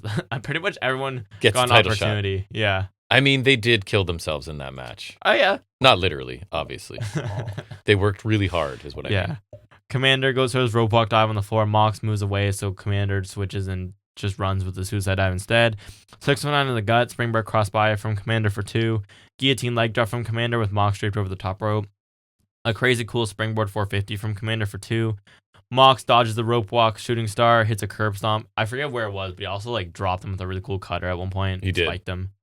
Death Rider, sleeper hold, Mox wins. Oh yeah, he like is one of those cells where he like stayed on his head for half a second. This was fun. It was very much the Commander show, but he got to look great again. Moxley just let him have a lot here, so I thought it was really entertaining because Commander's just so crazy and just never innovative. Makes a mistake somehow. Yeah, him and Dorada are really entertaining. They go for a lot and don't mess up. So I want to see more Dorada. I miss him now. This was like an empty calorie fun styles clash match, right? Yeah, this was good. It was a good time, but nothing special. Yeah. McFoley introduced the Bang Bang Gang, then want to wrestle Death Riders or dogs and on collision. I just had Switchblade's not there. BBG, they're mad. Switchblade's not here. Given what happened, there is cause for concern. I know. I've heard that there's a chance. Nothing's come out yet, so I'm gonna assume it's not happening. Yeah. Or it's not the case yet, but I just typed is Jay White and it auto completes the injured again because that's what everybody searches when they search him. I really hope not, especially if it's 19 hours ago. Breaking top AEW star. I haven't seen anything official yet. Injured days after return. There's no way. He's been back for like all of a month. I don't know if they're even talking about Jay White because it's one of those where there's no way. Because if it's a head, that's not good. Because we've seen with Adam Cole how fast and loose that can be. Like he could be out for another year if he's concussed. You know I hope not, but I guess we'll find out. Yeah, I don't see anything definitive here. Okay, good. Conglomeration versus the Man is their main event for the trios titles. I got clickbaited. The Man attacked them pre-match. I didn't know much from that. Roddy tags in hits a bunch of stuff to go just because Roddy's just the best. Goa sandwich Strong and Cassidy, then slam Cassidy onto Roddy. O'Reilly hot tag after the commercial break. O'Reilly strike combo to Ricochet, then he gets caught in the ankle lock, who eventually gets the ropes. Ricochet and Cassidy battle top the corner. I thought it was funny. We get like a head rake from Cassidy instead of a back rake because he's bald. O'Reilly takes out Ricochet. No, that was the same thing I just read. There we go. Sequence for all. Total elimination to Khan. Ricochet breaks the pin. Lethal twist with the distraction. Vanilla Baby flies in with the belt shot to Cassie. Spirit Gun from Ricochet and the Demand win the titles. I was a little surprised. I was a little surprised, but I also kind of expected it for some reason. By the way, did I win our pay-per-view picking matches? I will figure that out while you talk about the match. Okay, I assume I did. I think so. I think so too. But you weren't perfect, so I will take it. Yeah. That's my win here. Anyway, sorry. After the match, the heels beat them down. Brody King tries to help, but he does not. Hangman runs down with a chair, helps out. Buckshot to Lethal. I don't know why Hangman was here. Yeah. But I'm fine with it. A good competitive trios match and main event. A little bit of a surprising title change. I'm okay with it, though, because the conglomeration are fun, but they don't really do much for me. They don't really scream like we should have titles sort of thing. The Demand have been sort of slowing down lately because Ricochet was pushed pretty much from his arrival in AEW, right? So I'm happy to see them getting a little traction again. I don't know about how much, but you did win. having the trios Math is hard. champions move. I'll take the win. So yeah, I thought this was another really good trios match, right? So I'm happy to always see a trios match. And it was a good trios match. Not as good as the other one on the show. I like that one more. And I think we can do more with the demand as champions and conglomerate. I'm never super into a conglomeration story, I don't think. Just because they're not a very serious group. I don't know. No.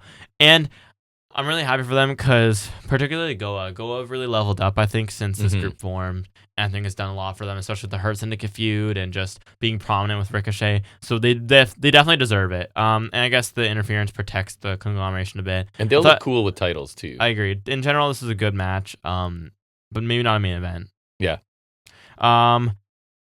Okay, so this is already deep in overrun. I thought that kind of My God, it went for like I think they were done after 10:30. I believe so. This one the match was already in overrun, which I think maybe hurt the runtime. But anyways, then we get Death Riders accepting a collision challenge. Garcia talks about Ospreay always running hard way in, hard way out, so maybe they're not done with him. I don't know. Moxie's sick of all the talk about the way people do things. The Continental title is what it's supposed to be about and loves laying online. And he welcomes the Continental Cup. He says he doesn't know what it is, but yeah, that was weird. Around.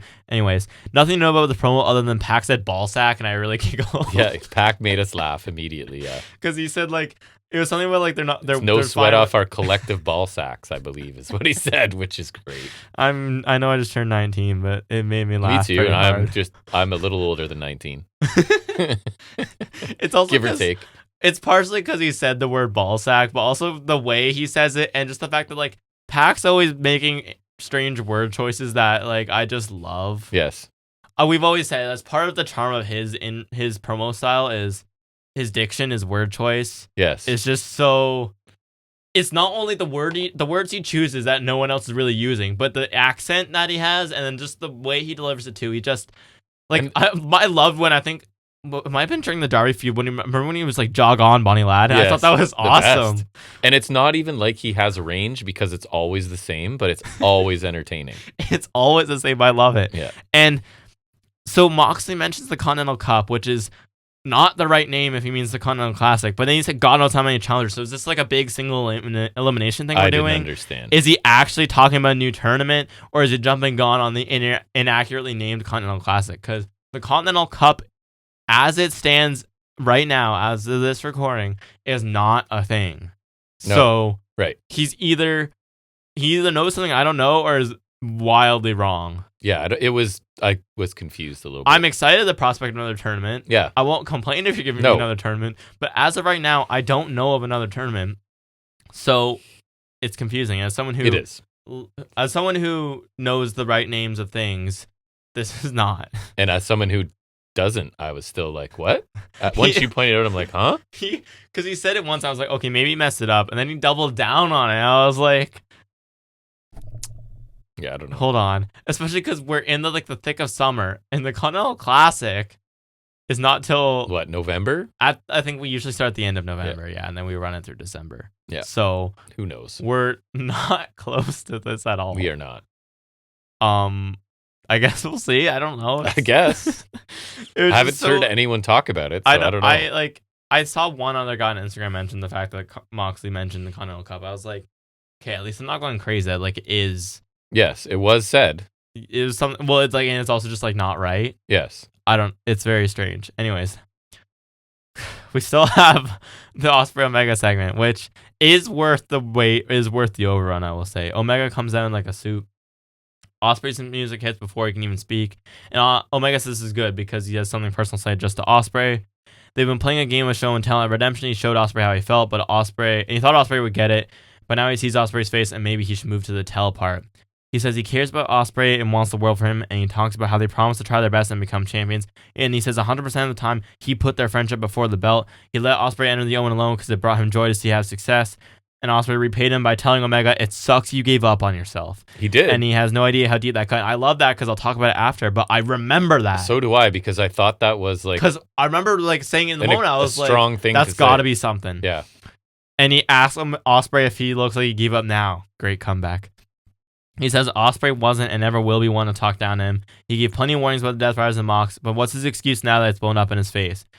Ospreay, I did like his comeback. He said he came back too early from neck surgery because he was thinking about revenge. And when he finally thought he had it, he let it slip through his fingers and he lost all confidence when he lost to Mox. And when he says he felt like the fans down when his body crapped and he had no friends to turn to. He couldn't even turn to his hero, which you could argue, like, Omega's like, oh, I would have helped you. But we did establish early on that Omega was here inconsistently. Yeah. So he wasn't there to help It's true. Ospreay. So even if you want to argue, like, they're both babyfaces and Omega was always helping Ospreay, yes, but Ospreay does kind of elaborate on this. Omega wasn't always here. Mm-hmm. So I do think that's a point worth noting and something they mentioned. I was like, oh yeah, so that's a good point in Ospreay's favor, I thought. Yep. But the Death Rider saved him and Moxley gave him new life. He looked at Moxley not as the guy who broke his neck, but as a 4-time world champion who could take him where he wanted to be. And he actually liked being Death Rider. He liked the camaraderie and the training. He doesn't fully share Mox's philosophy, and he knows how he can be world champion, and that's by being the best.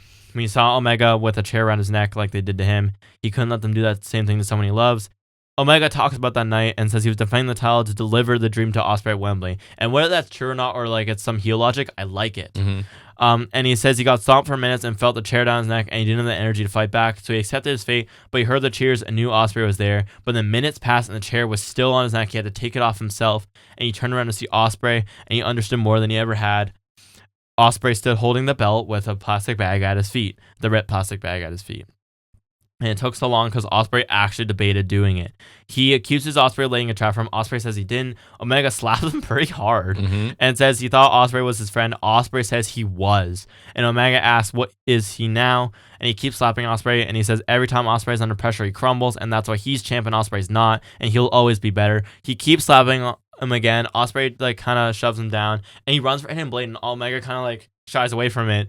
Ospreay stops short, just kind of like as like a warning shot. And he says if Omega puts his hands on him, he'll kick the shit out of him. He says he filled in for Omega when he was gone since he got here. He comes in and out from the UK to remind everyone we're the best wrestle, and he's given his neck to challenge for the title. He says he has a country depending on him to bring it home, and they're all asking if he can pull the trigger, and you're damn right he can, but he won't do it from behind like Omega. He won't do it like Moxley beforehand. He wants Omega as best with no excuses, and he'll pull the trigger when it matters most, and when he does, Omega will see it coming. And I think that's the finish of the match at all. I think it is. This was crazy overtime, but I thought this was fantastic. I think easily one of the best segments of the year. I think it's in contention with Swerve and Ospreay. I think this might be a little better. And you were saying in the moment, like when Omega has a bit of seriousness and edge to him, he is so much better. This was my favorite promo of his in a long time. I don't know if he's going to go full heel or this is full heel, but he had some heel edge to it, and he was excellent. I thought it was awesome. And it can still be kind of babyface where he just wants the best Will Ospreay he can get, right? So he may be trying to motivate. I think, that could be it. And I think he was even better because his point was completely justifiable here. He was right. In the moment of redemption, you could understand why he attacked Ospreay. Like, I was even like, in the moment, I could kind of see why he attacked Ospreay. He's like, he's misunderstanding it. He thinks Ospreay was going to do that, right? And maybe Ospreay was, but like... The fact that Ospreay even thought about it for a second. You can see why Omega's feelings would be hurt. And so he elaborated on that in the perfect way. I like that he outright said Ospreay laid a trap because that's clearly what he suspected, but they vocalized it, right? Which I think is nice. It's kind of like MJF wanting the fans' adoration, right? Like they always kind of make allusions to that, and MJF makes that, but I always makes that illusion, but I like that. I like when we go out and say it, you know what I mean? When we make it crystal clear. We don't always have to. We're not stupid like WWE would like to believe. Yeah. But I like when they go out and say it still. And like Omega just was making so many nice points and callbacks that he really made it seem like we were building this the whole time. When he mentioned Ospreay talking down to him, like you said, I vividly remember that. Too. And I remember thinking it could be something at the time. And it's classic AEW breadcrumbing. It's finally come back around, and I love that. This is just... It spits in the face of everybody saying AEW can't tell stories, because this just reminded me how much we can tell a story when we're really telling a story. And I thought Omega was so good here. I really wasn't sure how Ospreay would match up, because Omega just like, he kept making points like that. He was like, you talked down to me, you debated killing me. And I was like, Omega's right. And he mentioned like how Ospreay took his time, because I remember when we were watching Redemption, I was like, where's Ospreay when the Death Riders are beating him down, right? And I thought Ospreay was good here too. I think Ospreay managed to kind of make a good comeback here, and like I liked him admitting he liked being a Death Rider because we watched that develop before our eyes. So again, it's something we can assume, but I like having it like crystal clear, come out and say it, right? I like when he got fired up, and he seems to have He seems to have finally embraced some form of killer instinct that Mox want to have, right? Maybe not all the way there, but he's getting there, and he's doing it his way, right? Well, and the story should culminate with him getting there at All In. That's I agree. The way it We're should kind of be told. crescendoing there, and then I'll be interested to see how the Death Riders play into that. But I loved Omega digging at Ospreay for coming under pressure, and then Ospreay rightfully saying, "Hey, you've been here inconsistently, and I've been filling in for you." So I think both of those specific points harken back to the build up to their Wrestle Kingdom match. Remember, like, the whole thing was that Omega left Japan and Ospreay struggled to fill his shoes, and maybe he was coming under the pressure. So that it really reminded me of that, and I love the build to that match. So I really liked it. This isn't what I expected the feud to go like, because I thought the Death Riders would be filling a different presence here, but I thought this ramped up the drama in the best way. Like, this is a match where you could just tell me on paper, like, you announced this match, I'm like, I'm there already. I really don't care what you do. I'm gonna watch Ospreay Omega, but this did like an amazing job to make me more interested. It was great, and I feel like you can do. Obviously, we think Ospreay wins at All In by pulling the trigger and doing what he needs to do.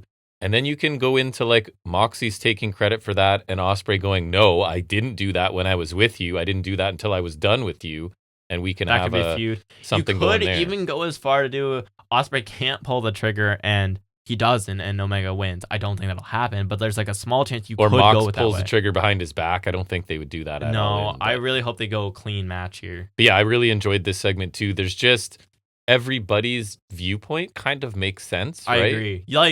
That's why I like about this kind of babyface thing is like you can agree with either one of them if you want to. Yeah, and I think this show, as we get into overall thoughts, like the strength of this show, or one of the strengths, was the segments, right? Like all the Death Rider, Ospreay, Omega stuff was really good. Willow Monet. The Willow stuff was great. Then you follow up, like, honestly, those first two matches I thought were awesome matches. The Trios match and especially the opener. The opener I thought were awesome. So this show kind of delivered in the ring and out. Not everything was amazing. It's not like it's an A+ show or anything, but I thought it was a really good show. Really long, don't get me wrong. It was long, but like especially with the final segment, it felt there's a important. chance it could have felt so much longer. But yeah. I was really like just captivated the whole time. Yeah, there is just some subtlety and nuance to this main event story. It feels like complicated and smart storytelling, right? It is really interesting. And it involves multiple people, right? So I kind of like that too. As we said, there's like people have many things going on at AEW, and I quite liked it. So if you had to rate this show, I don't know. I am pretty high on the show. I feel like there's like the women's match could have been better, and the main event could have been like a stronger match. Agree. And like the tag segment was okay. But the Willow stuff was amazing. Stuff the main event stuff really was hit. amazing. I'm tempted to go A-. I was B+ or A-, so I'll go A-. Okay. I really like. I'll join you there. Here. I think we need. I really liked what we had. I here. think we need to give the show a little bit of extra whatever for the fact that maybe it looks better because Redemption was a bit of a letdown. In ring, it's super easy for AEW to deliver almost all the time. It's when we have multiple segments that hit really hard. That's a good point. Yeah, that I think is the key. It's also like when there's multiple, because we're always like, oh, we get multiple great matches on Dynamite. That's like automatically a good show, but you get like multiple amazing segments. 2 matches I loved and 2 segments. Well, 2 segments. Multiple segments, because the Death Riders, Ospreay, Omega stuff. Oh yeah, that's true. I would include throughout. the whole opening bit as a thing too. So yeah, I thought then I'll definitely say A-. Like almost as enjoyable as the pay-per-view. Yeah. Right? Which is not usually the way. It's a compliment to Dynamite, and not necessarily an insult to the pay-per-view, because it was good. We're living in an era where Dynamite has a lot of pay-per-view worthy matches, a lot of big angles. Like I feel like generally this year Dynamite's been really knocking it out of the park. But their pay-per-views are almost always A-level too. Yeah. So they got lucky. They got lucky that this followed one of their weaker pay-per-views for sure. Yeah, I suppose so. Really good offering from AEW. They seem to have. That's kind of my frustration, right? The main event storyline is awesome, and it's all going to sort of peak at the right point. Why couldn't some of that energy be put into the women's tag match, right? I also think the Willow Monet is coming around really nicely. But like the women's tag and a few other stories, I guess maybe there's just not enough time and energy to write that well for everybody. But at least the main titles storylines for women and men are shaping up really well. They're the 2 most important matches. So that's what you need. If that's what we're putting our, maybe not all your eggs in those baskets, but if we're putting the most important eggs in those baskets. Yeah, and you should. You're putting your eggs in the most important baskets. A proportionate amount of attention to the big stuff. And as long as we get a solid build for the rest of the card, like I could see a good build for whatever Fletcher's doing, whether it's Okada, Takeshita, or both. I could see that. That's feels like it's going to be a solid build to me. I don't think the tag title match build will be bad. No. We'll just see how interesting it is. It's just there's so much backstory with the main matches. the main there's so much stuff, depth. but anyways, all right, so that'll wrap up our AEW talk. We'll move into our trivia segment, take a break from the analysis here for a bit, and we like to call it Off the Top of His Head.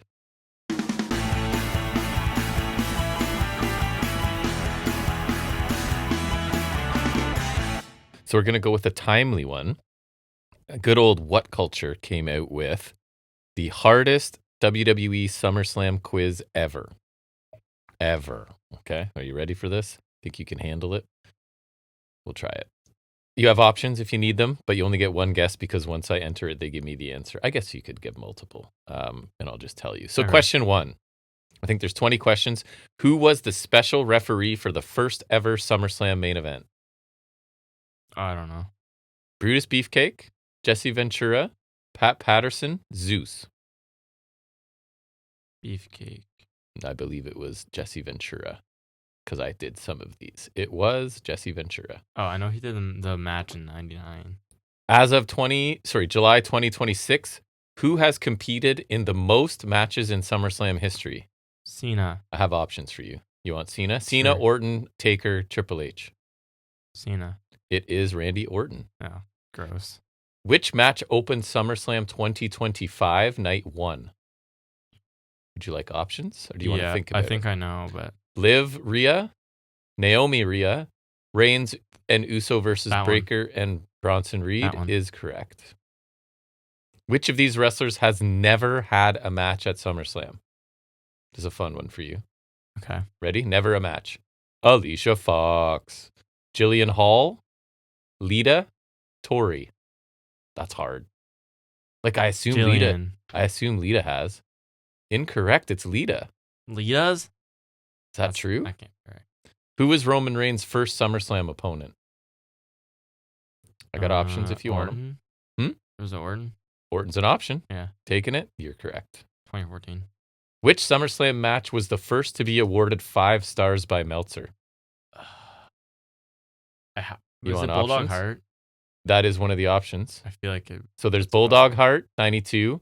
Owen Brett, 94. Michaels Razor, 94. Michaels Triple H, 02. Michaels Razor was 95. Oh. Wow, What culture. I'm going to go with Bulldog Hart. It is Bret Hart, Owen Hart. That makes sense. When did the WWE World Championship first change hands at SummerSlam? 91, 93, 95, 97. Not 91. Okay. What was the next option? 93, 95, 97. It wasn't 93 because that's when Luger won by countout and celebrated. Okay. It was not 95 because Diesel beat Mabel. So what's the last one? 97. That one. Correct. Very good. Process of elimination. Rey Mysterio's first WWE PLE was SummerSlam 2002. Who did he face? Kirk Angel. He faced Kirk Angel is correct.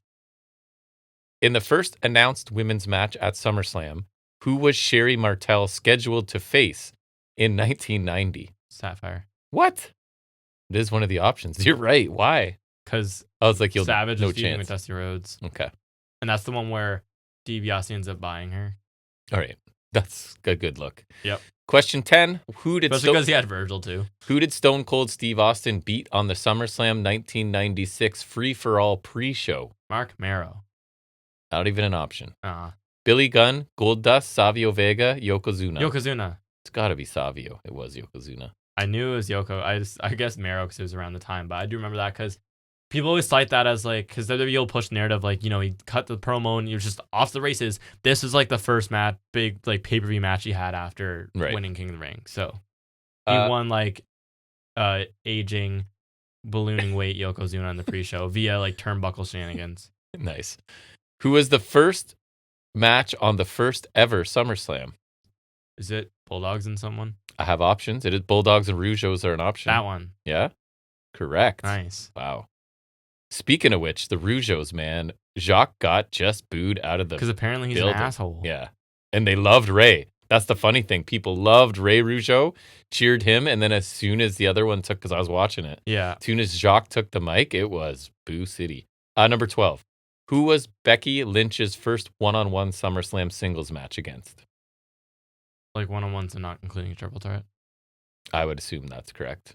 Was it? I have options. Natalia in 2018. Natalia's an option. Taking her? Correct. That's in Toronto. Wow. 13. How many times has SummerSlam taken place at Madison Square Garden? 3. That's an option. Sure. 3, 4, 5, and 6. Just Correct. guessing. That was a complete shot in the dark. 14. Who was the first person to challenge for the WWE Women's Championship at SummerSlam? Bertha Faye. Are Or you? Bull Nakano. Are they both options? They are. Ah, shoot. And Aja Kong and Alundra I'm going Blaze. Nakano then. Nakano? Correct. Nice. Because I'm pretty sure Bertha Faye was 95. You're a nerd. 15. As of July 2026, Charlotte Flair is tied with whom for the most women's matches at SummerSlam? Obviously, options if you want them. It has to be like one of the horsewomen, I think. There is a horsewoman as an option. Is it Becky? Becky is an option. I think it's Becky. So it's Bliss, no. Asuka, feel like no. Lynch or Mickie James. I think it's Becky. It is Becky. I was going to say, I don't know. I don't think it's any of the other ones. 16 of 20. Who is the first person to challenge for the Intercontinental Championship at SummerSlam? Kerry Von Erich. Not an option. Damn it. Oh, wait. No, he is an option. Texas Tornado. Yeah, that. Nope. Damn it. Ultimate Warrior. Damn. Oh, yeah. I forgot that would have been before that. I honestly forgot about that one. Idiot. How many SummerSlam matches has Stephanie McMahon had? For sure one. So 0, 1, 2, 3. I feel... I only can think of the one where she fights Brie Bella. One's an option. I'm going to take one. One is correct. Okay. So Thankfully. that was the only one. I could think of. Merciful person. As of July 2026, what is the longest match in SummerSlam history? And you have options if Yeah, you're I'm going to need that. I don't know. Undertaker, Bret Hart, 97. Team Cena, Team Nexus, 2010. I feel like it's that, but give me the options. Styles, Cena, 2016.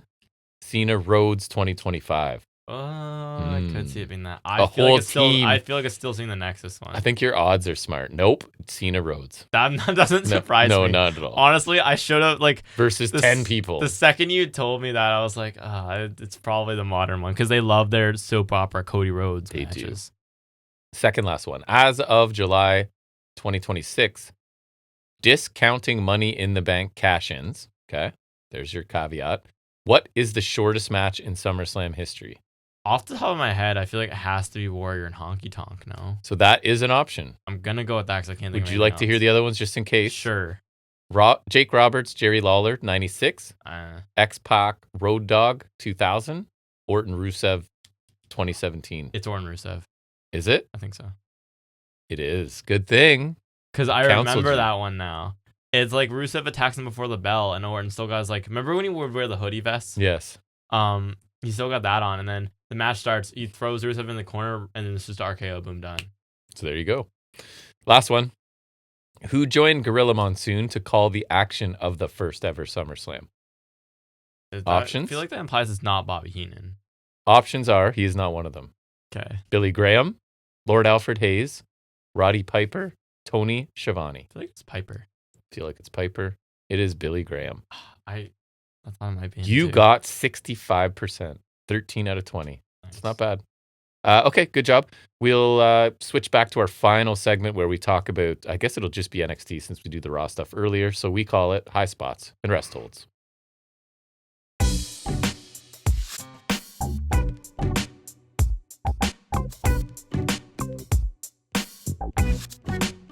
Some notable stuff on NXT this week. They got lots of attention, at least for the segment we'll talk about right away. And it was, I'm sure everyone's heard about it, Grayson Waller showing up unexpectedly. He gives like I think it was like an 8-minute promo where I don't even like to use that term, but it's one of those where there is some truth to it, right? He basically spoke the truth the whole time. So he talks about how he started out hot on the main roster, won a ladder match at Mania, correct? Yeah, the Mania 41, where it was like the 2 different tag titles. He wouldn't mention his name, but he basically talked about carrying around 240 pounds of dead weight, which is Theory. And then he got stuck doing that, and then a funeral angle. Again, doesn't mention New Day, but that's what he's talking about. And he goes out of his way to mention Austin Theory as Jannetty. So let me ask you something. One member of the tag team is on main roster in a main event faction in a love angle, and one has been doing nothing and is sent back to NXT. Like, which one's Jannetty? I mean, I know what he's saying. Shawn Michaels. I know what he's saying, but like, yeah. Neither of them are Shawn Michaels. On paper, that does not sound like the Shawn Michaels. No. Anyways, he never won the NXT title, so he feels like he gets passed over, while guys like Trick and Oba and Mello, I think to a lesser degree, sort of get the red carpet rolled out for them when they get to main roster, and he didn't. He basically comments on how the men's division in NXT sucks, true. And he says it's either athletes that just want to be able to say they're wrestlers on social media while never leaving medical, which I wonder if that, like, does somebody feel that way? Like, I don't know. I mean, I feel like you kind of have to with all the NIL athletes coming in. And then he starts to put over the indie guys who are there and talking about how they have great matches, but that none of them can talk and are charisma vacuums, and that he's kind of the best of both worlds, right? He says the NXT women run circles around the men, which I've been saying for a while, and that 10% of NXT are ready for the main roster, and it's all women. Kind of basically implying that Tony's a pathetic champion in a company, the belt's kind of meaningless in a company that's had Owens, Zayn, Nakamura, Rollins, etc. as champions. Long story short, I really like this. I don't have a problem with Waller returning, and he didn't say anything that really wasn't true. Of course, it's scripted, and I'm tired of any time they try and put a little bit of reality. Oh, it's a pipe bomb. It's not. It's just a standard wrestling promo where they're incorporating, like, what we've seen him do. At least it's not like peeling behind the curtain too much. It's not. I think it was scripted, but scripted based off of things in reality. So that makes it more interesting. He's light years ahead of almost everybody else in NXT on the mic. He's in the best shape of his life. He's not doing anything on main roster. I've been saying for however long now, the men's division needs an infusion of energy and talent, and Waller can be both of those. So I thought this was a really good promo.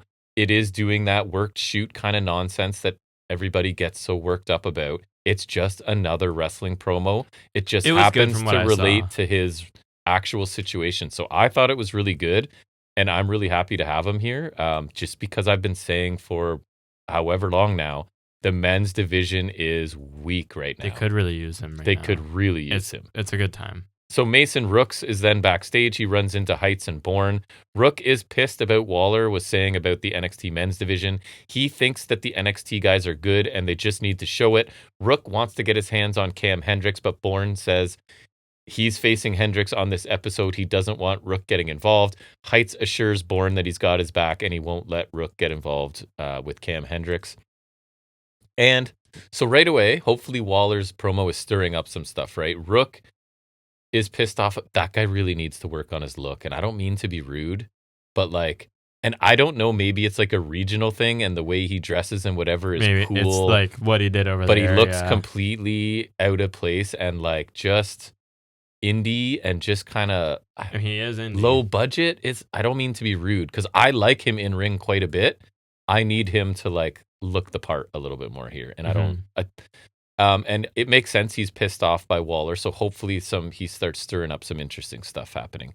We then get Booker T's nightmare. It's Lizzie Rain and Izzy Dame in a match. That's your nightmare. It actually was pretty good. It was 12 minutes long, and Vic actually sets the over-under as it starts of Booker making mistakes on their name at 4. And I only noticed 1, and Vic does call him out on it. So I actually think Lizzie Rain is a pretty good wrestler, but I think I've sort of said something similar before. She needs more depth to her character, right? Like being a heavy metal person can be part of her character. But like that's all she's done right now. All it is. And she can actually go in the ring. She works a very good pace. I think her finisher's still kind of wonky. She can hit a bunch of moves. Looked like interference by Vance would lead to a Dame win, but Spears was there in a hoodie with a chair. And as Vance tries to avoid Spears, Dame's distracted by their shenanigans. Rain hits the Thunderstruck, the move you don't love that much, the step up. It's just Shining Wizard that I don't know. I guess that's what. I don't know. It's a pretty good match. Rain looks good. She moves well. Lots of offense. Dame has the solid, like, I can't even say big woman because she's just tall. She's really lean. Yeah. It's like there's another Charlotte Flair. She's more of a lanky type. She's Charlotte Flair, not quite as ripped. I could see that. Right? I'm not sure if I ever see her at the top, but I think she's going to have a long, because they love the long-limbed blonde women, right? And That's true. she's not bad. So I think she's going to have a career. We then see Noam Dar and Moreno's first name escapes me. Romeo Moreno backstage, says the guy who doesn't even watch the product. They're backstage with Santana. Sorry, still calling him Santana. Can't get behind Montana yet. I know I will eventually. It's not happening right now. They speak Spanish a bunch. Sugars walks in. Dar and Moreno are kind of sorry they didn't get the win with Sugars at the pay-per-view against Dark State. Moreno wants to try again because he's like the plucky, energetic kid that just wants matches and experience, right? Santana is leery of Sugars since they had a feud when Santana was in TNA, right? Like he took on Dark State, I think it was. I think that's the point. I think he did at least once, yeah. So Sugars tries to assure Santana he's changed. Kalani Jordan, she does a lot of just sidling up to people and like complaining about her own lot in life, regardless of whether anyone's talking to her or not. And I kind of dig it. She just kind of sidles up and talks about the lack of opportunities and stuff, right? Like she just sidles up and complains about her situation. And I like it. So again, I like Santana a lot. I like Grayson Waller, and I really hope that those two at the top of the men's card can get me interested because I haven't been since Tony took over, right? It's been nothing. Dud city. Michael Lockwood seems to have a thing for Keanu Carver. I thought, okay. So as they're there's an overlap as they're talking to Robert Stone backstage. Vanity Project are complaining about Heights and Borden getting a title shot. Carver is looking to lock down another match with Prosper. And Stone agrees because Carver's kind of doing it calmly. And then Micah just like, as she's leaving, just stares him down. I can't remember what she said, but she's clearly eyeing him up. I thought she was interested in Drake, but. So I think their dynamic is kind of like when it wasn't. Isn't that how they started though? Was like he was going on a date or something? Yes, they did. Met her on like a Tinder date or whatever. And I think it's kind of like with China, she was just there with Trips all the time as the muscle, regardless of whether. Same with Shafir and Moxley, right? Like they're not together, even though some people might think it looks like it. We got a Lola Vice training montage. Of course, she thinks she has the advantage in the underground because that's her world and she's undefeated and she's going to become a 2-time champion when she faces Kendall Gray in the underground. And since you were sort of reporting rumors of her leaving for main roster, and the people that matter are clearly very hyped on Kendall Gray. Yeah. I think this is where Lola loses in the underground, and that's a big feather in the cap of Kendall Gray, yeah? I imagine so, like, because so. They love her so much. Jada Parker and Thea Hale are buddy-buddy backstage, and I don't really like it. I like Jada Parker as kind of the tough lone wolf, but anyways, they're going to face Nikita Lyons and Carmen Petrovic next week. Feels more like a step back for Parker than a step forward for Hale. Probably. I think, unfortunately, because Hale, they don't really seem to... Well, they can step her back up maybe once Vice is gone. They'll have to. Yeah, I guess they could put Parker, elevate her a little bit. Bourne retained his North American title. I thought it was a kind of a boring 13-minute match. It was against Cam Hendricks. Slow for stretches. Neither of these guys are exciting to me at this point. Mason Rook comes out. Heights does follow to keep Rook from getting involved. Bourne hits the Bourne again. Rook and Hendricks start fighting. They fight to the back afterward. Vanity Project try to attack Heights and Bourne after the match, but the baby faces stand tall and chase away Vanity Project. So I'm interested in watching Mason Rook wrestle, but I'm not really interested in anything else that's going on. I do like Vanity Project too. It's a bit of a concern. It's the Heights Bourne situation, even Cam Hendricks, right? Like he's married to who? Dupree. Oh, right. Maxine Dupree. I don't know. There's not a lot of personality out of this group, so making a story out of it might be tough.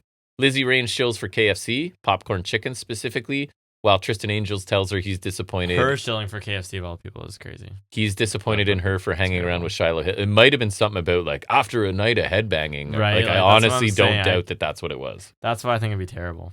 Did you see who else was back on NXT? Tag team? Faxion?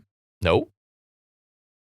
Los Garzas. Oh, right. Or whatever they I are. did see that. So apparently they're in a faction with Nima in AAA. Yes, they're part of that. So they're here to support him as OTM take on Birthright. And it was kind of just like a bunch of tell and no show because they're like, oh, you know, these guys are whatever in AAA. And I don't watch it, so I just have to take your word for it. However, those Garzas don't help much because OTM end up losing that tag match against Birthright. And I didn't quite understand the finish because Angel and Berto do come out. And for some reason, Bronco Nima just leaves the ring to go talk to them. And of course, the ref feels compelled to pay attention to this. Birthright double team, cheap shot, Lucian Price, your boy, for the win. Obviously, Price is not happy after the match. Nima tries to reassure him, but he's sort of looking over at the Garzas. So I think it's clear now we're getting a Lucian Price heel turn because commentary spent a lot of time here going, when they get like, oh, he's just wrestling with an extra aggression and he's just... They're trying to like slowly... They're priming the pump, right? For the whole... Of course. And of course, we've seen that he's sort of not loving that Nima's doing double duty down in Mexico and maybe his loyalties are there or whatever. So... it's funny because Nima's group is heel in Mexico, so it's like... And the other thing is... rolling double. OTM have accomplished nothing. So, like, them breaking up, I don't quite know... Like, kind of like the calling? If we're going to care that much, yeah.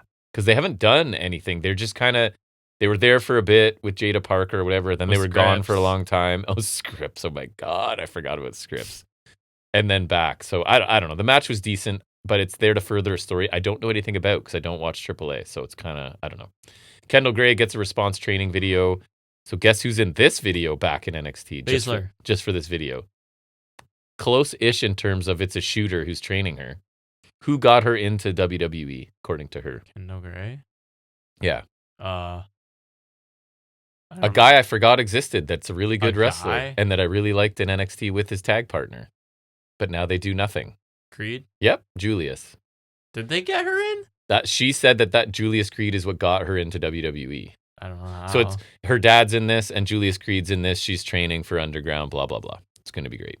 Then we get Izzy Dame, Callie Armstrong, and Kalani Jordan again complaining about title shots and opportunities. And then the new girl, Reina Volcan, walks by. And what does this mean? Ready? This was her big line. Because remember, I tell her they write weird lines for her. The division doesn't rebuild, it reloads. What does that mean? What is the difference? What does it mean? What does she mean? What does she mean? What does that mean? Does that mean anything? It doesn't rebuild. The division doesn't rebuild. It reloads. I feel like for all intents and purposes, it's the same thing. I think somebody thought they wrote like a cool line for her to walk by and say and intimidate people, and it's stupid. I don't even know what it means. It's like, in this case, yeah, division rebuild, you're rebuilding. But don't you rebuild often by reloading? Yeah, so that's what I mean. Is it not... I don't know what they're doing with this woman. I honestly don't know what they're doing with her. But they have written some of the cheesiest crap for her, unfortunately. Not her fault. Main event, it is, in wrestling-wise, there was a segment after. It is the rematch nobody asked for, Shiloh Hill and Tristan Angels. 11 minutes. I wasn't super impressed. We've seen it before. Hill's character has lost my interest. So a rematch is not what I needed to see. And Angels is fine. I think he does some really good heel work. I was disappointed to see him lose again. He needs to move on because Shiloh Hill has now entered that he's a really unserious character and it's really hard to sort of work against. Yeah. Right? So Angels moves on. I would love to see that. Decent action. Hill had to win with a super Thunderbreaker. So I assume that's the end of the feud. If you took a super finisher, where else is there to go? So that's... Other than a stiff, I guess. And then good old Cruz Montana. There, I said it. Mike Santana addresses the NXT crowd to end this show. Guess what? He grew up tough. He battled himself for 20 years. He started to win, got a second chance, rebuilt his career one match at a time, loves and appreciates what TNA did for him. He's not there to fill a spot. He's here to take a spot, and that spot is new NXT champion. Overall, that's about it. I thought it was a good, straightforward debut babyface promo. Good fire from him. He does connect with the crowd. He does have that. He kind of sounds real. You know what I mean? He does. Believe what he says. He addresses Waller, has things to say to Waller's face, but Tony D interrupts him. He said he's seen the hottest names in free agency walk through the door and address the WWE universe about how they're going to run NXT and change the business. He believes Santana about everything except taking his spot. Santana will not be champion. I really hope he is because Tony D's a terrible champion, one of the worst in recent memory. Stare down. Waller shows up, shoves Santana from behind. Waller and Tony hockey fight for a bit. Santana goes for a spin the block to Waller, but Waller moves. Santana hits Tony by accident, and the show ends. Gasp. Oh, no. So I thought a solid first promo by Santana, and then we're building his first angle with Waller and Tony. I don't know if we go triple threat or if we kind of have multiple matches set up. I have zero interest in Tony, but I'm curious to see where this goes for the other two. To me, I'd be putting the title on Waller, cocky heel champion, let Santana chase, right? Yeah. To me, that seems like the way to go. could really work, and it would remove Tony from the championship spot, which is what we all need. I feel like they kind of know that he's been just a lame duck. I hope so. Lame duck champion. I don't think he's gotten any traction anywhere. But anyways, that was NXT. Biggest thing was Waller returning. I'm all for it. I thought the promo was good. I love a refresh of the men's division, so I'm a little bit optimistic. We'll see where it goes. I think that's it. I think so. I think 315's coming to an end. So SummerSlam's happening. We won't watch it, but if there's I forgot about it. If there's anything notably terrible or amazing, I might check it out. So we may have some quick thoughts about it, but don't expect a review because we won't be watching any WWE stuff unless someone has a gun to our head at this point. But anyways, we hope you have a great week, and we'll see you back here for 316. And until then, everybody, take care.